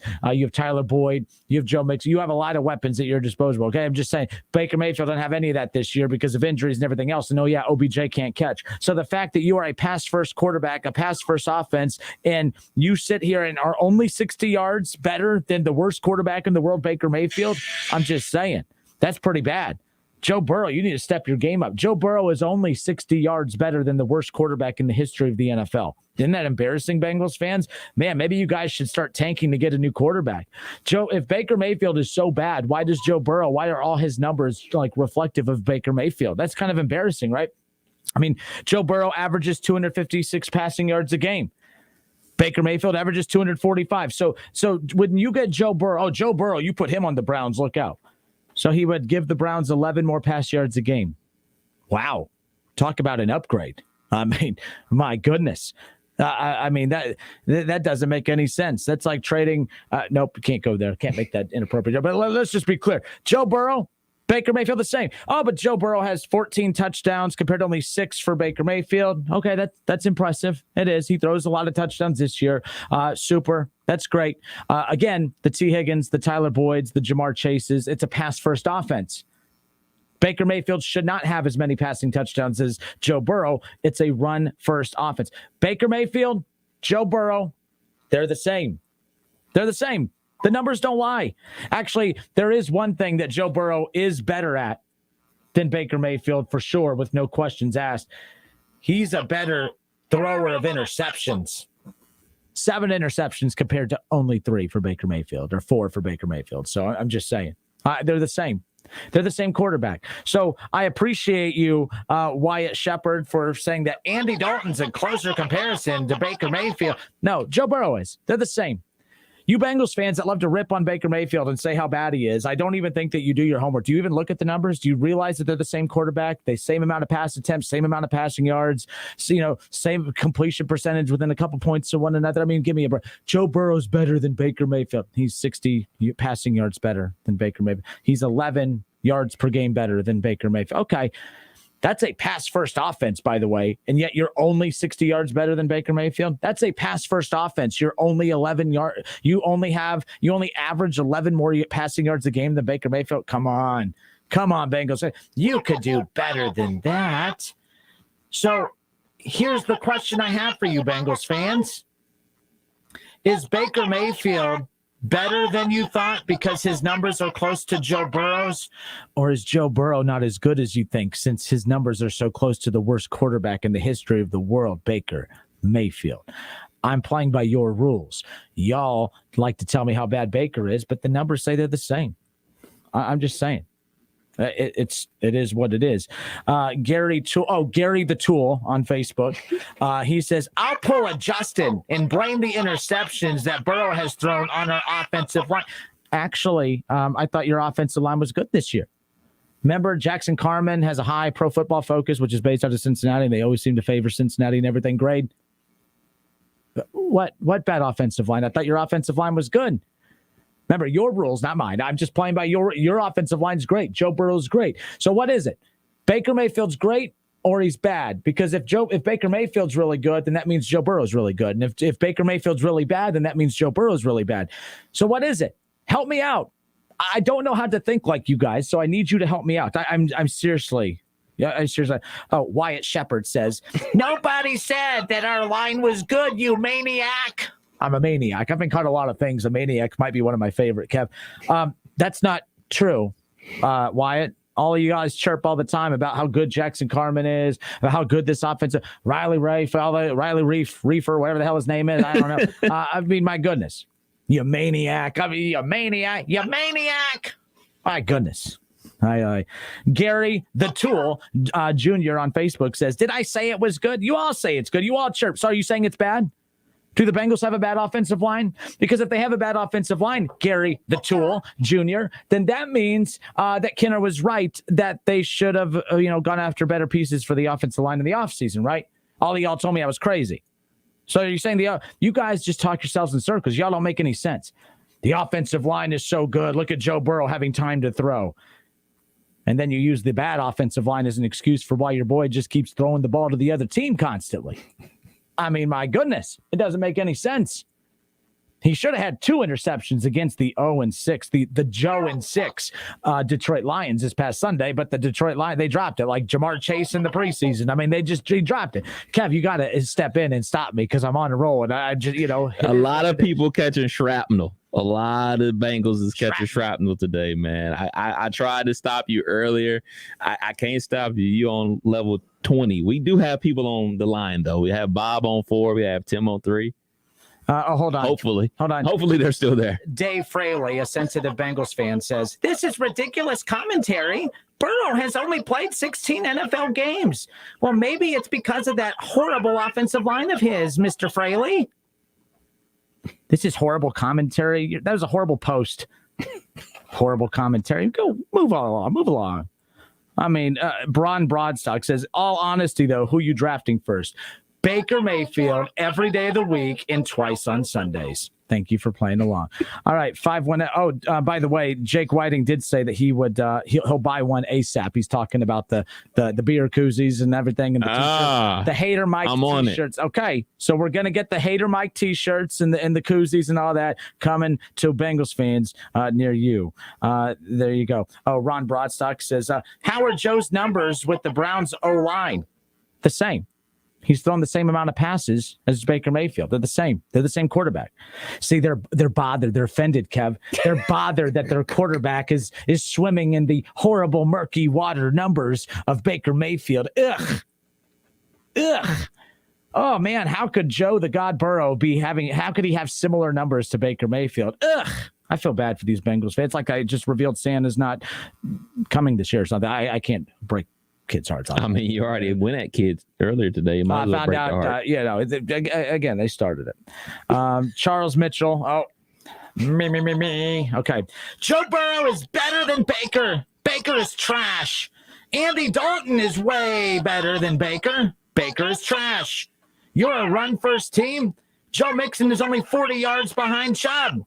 Our offense does what it want when it want. Okay, I can't let you talk smack if you can't spell words correctly. Charles, come on, step up to the plate. All right, 518-14. Oh, he says, glad you acknowledged him like Roman Reigns as a god. Oh, okay. Well, speaking of Roman Reigns, let's give the god some Roman Reigns music then, huh? That's Joe Burrow's entrance music. If Joe Burrow was a professional wrestler, he'd be walking down. Acknowledge me. Oh, hold on. Acknowledge me. My goodness. Jake, you and I love Pat McAfee. How great is Pat McAfee, by the way? Pat McAfee is so freaking awesome on SmackDown, man. I'm so jealous of him. His job's on 518-1410. Kev, who we got? We got Bob on 4. All right. Bobby, how are you, sir? I'm doing good, Justin. How are you doing? I'm in a great mood today. I don't know if you could tell. Everyone thought I was going to be in a bad mood today because the Browns, I'm loving life. I love NFL season. Even though it wasn't the result I liked, I still feel pretty good. I hope you're having a good day.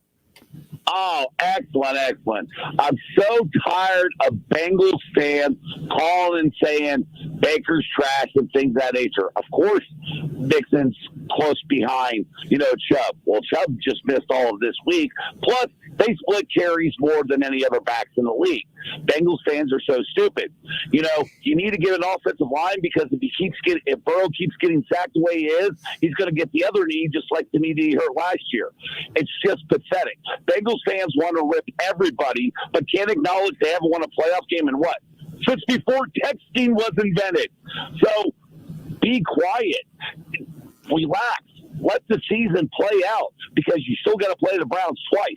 Then what are you going to do when that world's all-worst quarterback Baker beats you twice? What excuses do you have then? I mean, what do you have to think about that, Justin? I mean, honestly.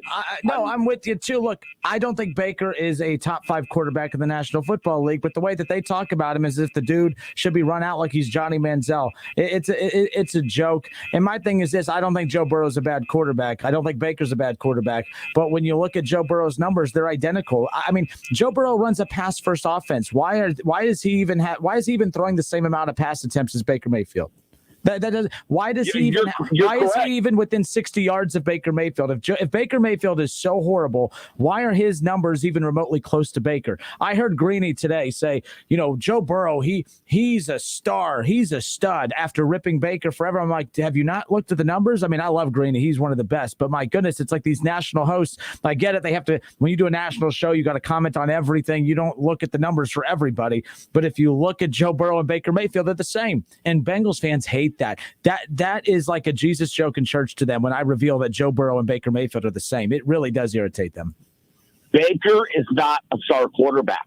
Baker is not a Joe Burrow. He's not a Patrick Mahomes. He's a game manager. You only need him to throw the ball 25 times to maybe 30 tops a game with the running attack the Browns have when they're healthy, should wear on that, and you make Baker manage the game. He's not a Burrow. He's not going to throw the ball 40, 50 times a game. And I get sick of it. Just Bengals fans want to rip everybody else but can't look in the mirror and see their own faults with their teams, and then they want to blame everybody else when something happens. Well, this is because of this, and this is because of this. No, your quarterback got hurt last year because your owner's a cheap piece of crap and wouldn't go get offensive line help. And he didn't do it again this year. Oh, we took a second-round pick to protect our Ferrari. Well, what's that going to do when the Ferrari's in the shop for the next year and a half with another blowout because the fact that they can't protect them? Hey, real quick, Bob, I'm going to intervene. So there's Eric Heine or Eric Heinrich, whatever his name is. I think Heine fits him better. Eric Heine on Twitter, he tweets in, Bob, and says, how can you call it a pass-first offense when the Bengals have thrown the ball one more time than the Browns? Well, the question I have is, then who the hell are the Bengals? When you have T. Higgins and Tyler Boyd and Jamar Chase, that's a good question, Eric Heine, because if you have only thrown the ball the same amount as Baker Mayfield, who runs a run-first offense, then that means is maybe Zach Taylor doesn't trust Joe Burrow to throw the ball that much, which is interesting when you have Tyler Boyd and T. Higgins and Jamar Chase. Bob, what do you think about that? That seems kind of strange to me. He's right. Eric Heine on Twitter is right. Mr. Heine is absolutely right. Why is he throwing the same amount of passes as Joe Burrow? That is kind of strange. They're not passing as much as they did last season. That's apparently obvious if you look at the numbers.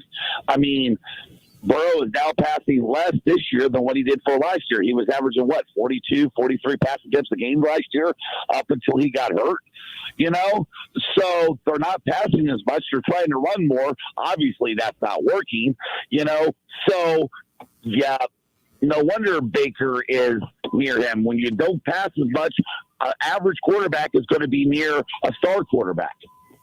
There you go. And I think what we've learned is Joe Burrow's not a star quarterback today. Bob, I'm glad you were here to help us figure that out. Bob, thank you for the call, man. No problem, Justin. Take it easy. Go Browns. 518. He hung up before. You got to say go Browns, Bob. I mean, I know you're a first-time caller, but my goodness, got to end it with go Browns. But all right, I tell you what, we got more callers on hold. We're going to get to you guys on the other side. The hater mic is here to stay, baby, because as long as haters exist, the hater mic will always exist. This is here because of you. If you guys were just intelligent football fans, this hater mic would not exist. But hey, Joe Burrow, future MVP, Hall of Famer, same numbers as the worst quarterback in the history of the NFL, Baker Mayfield. Besides, if Joe Burrow was any good, wouldn't he have all the progressive commercials? We'll be back.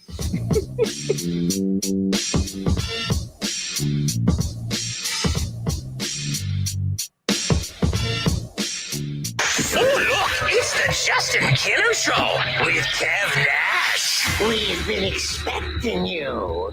Right here on 1410 ESPN Radio.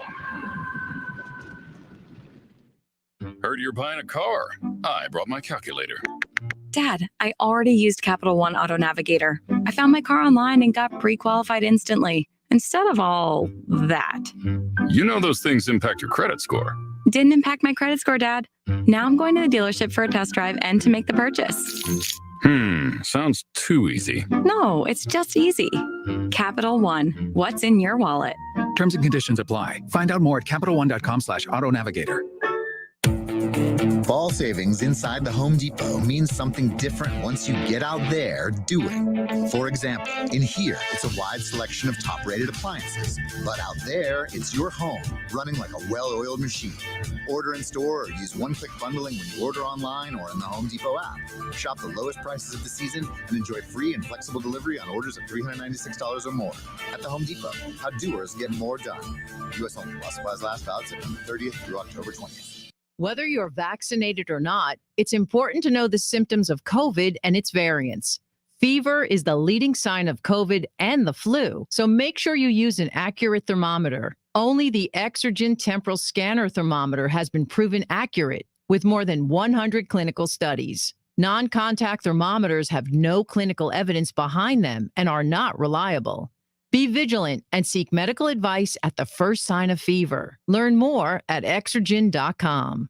At Menards, we purchase truckloads of paint to pass the savings on to you. Check out our huge selection of paint from Dutch Boy. These paints and primers in one have superior protection for your wall. Get a gallon of interior flat paint for only $19.99 after 11% off and $8 rebate. Right now, save 11% on everything at Menards. Savings are a mail-in rebate. See store for details. Save big money at Menards.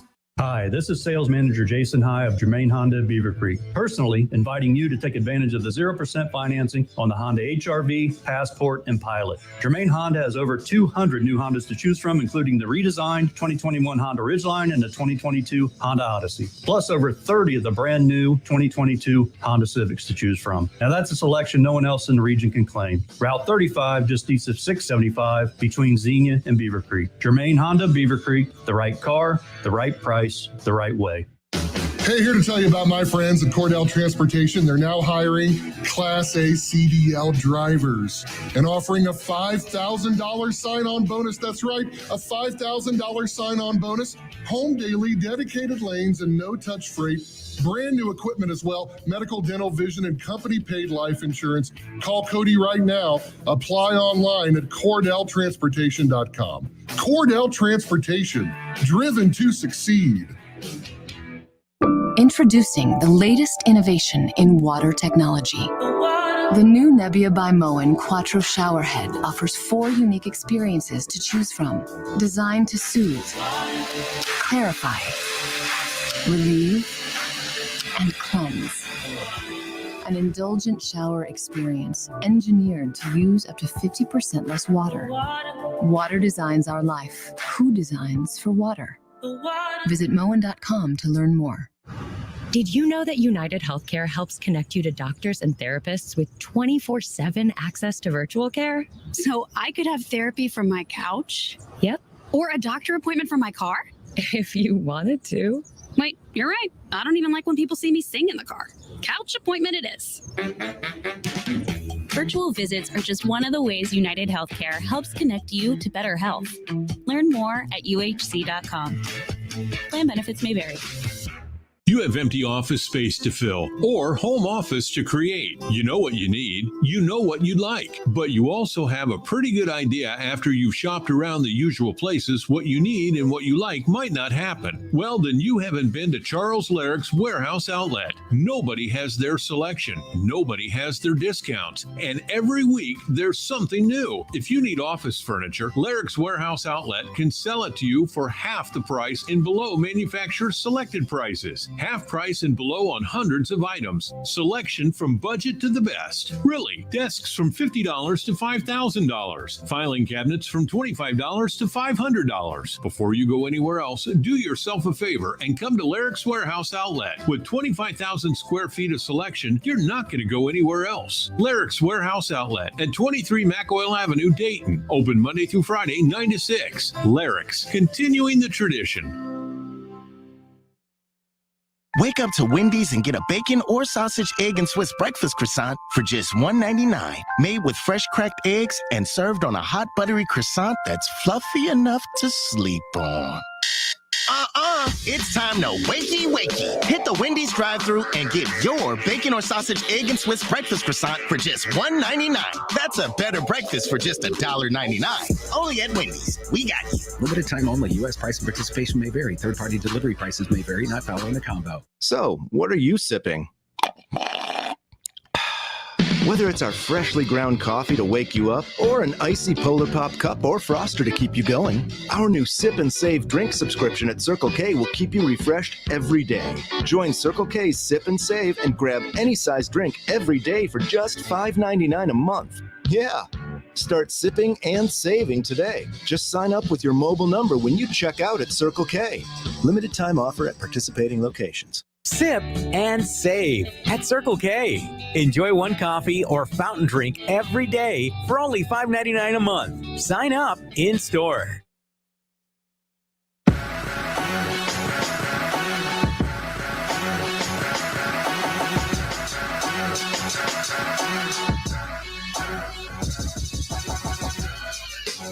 All right, that wraps it up for us here today. Appreciate everyone. I know everyone's like, man, Kenner must really hate his listeners. Stop. You're just soft.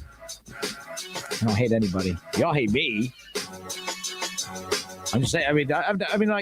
Look, we need people to listen to the show. We need people to know who we are and stuff. But I'm just amazed at how many people who do hate me continue to listen every day, which is a good thing because if they didn't listen, I'd be in trouble. But it does amaze me how many people tell me how much they hate me, how much they hate the show, but yet they can quote word for word what I said at what time on this date 3 years ago. It doesn't make any damn sense. Because I don't know about y'all, but when I don't like a show or a radio, I just don't listen. I don't have to go out of my way to tell someone I don't like your show. But I don't need y'all to like me. I just need you to listen to me. And I'm very good at being unlikable.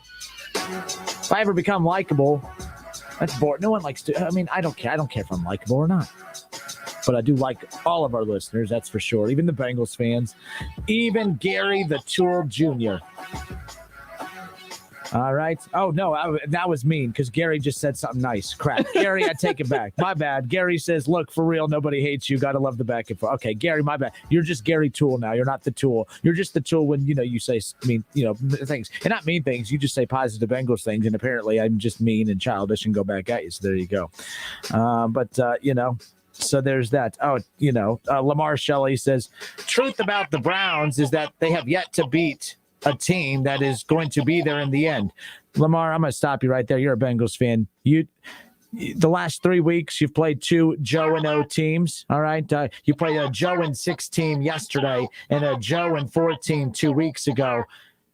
And you're playing a bunch of winless teams. The one good team you did play, you lost to. Why are you bringing up the Browns schedule? Why are you bringing that up? Don't you know that you've played nobody and that the one somebody you did play, you lost to?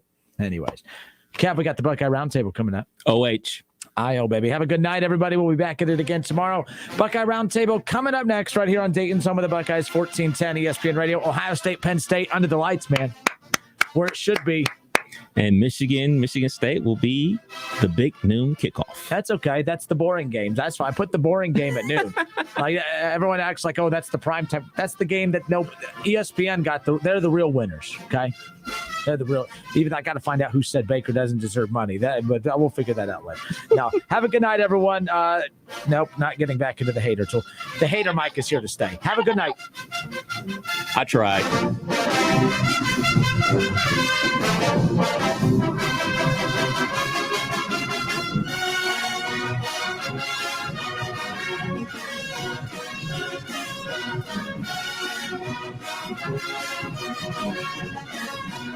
Call William Brockman & Sons Heating and Air Conditioning at 937-222-8638 for reliable Lennox products that can make the air in your home absolutely perfect. Ohio license number 14911. WING 1410 Dayton, Dayton's ESPN.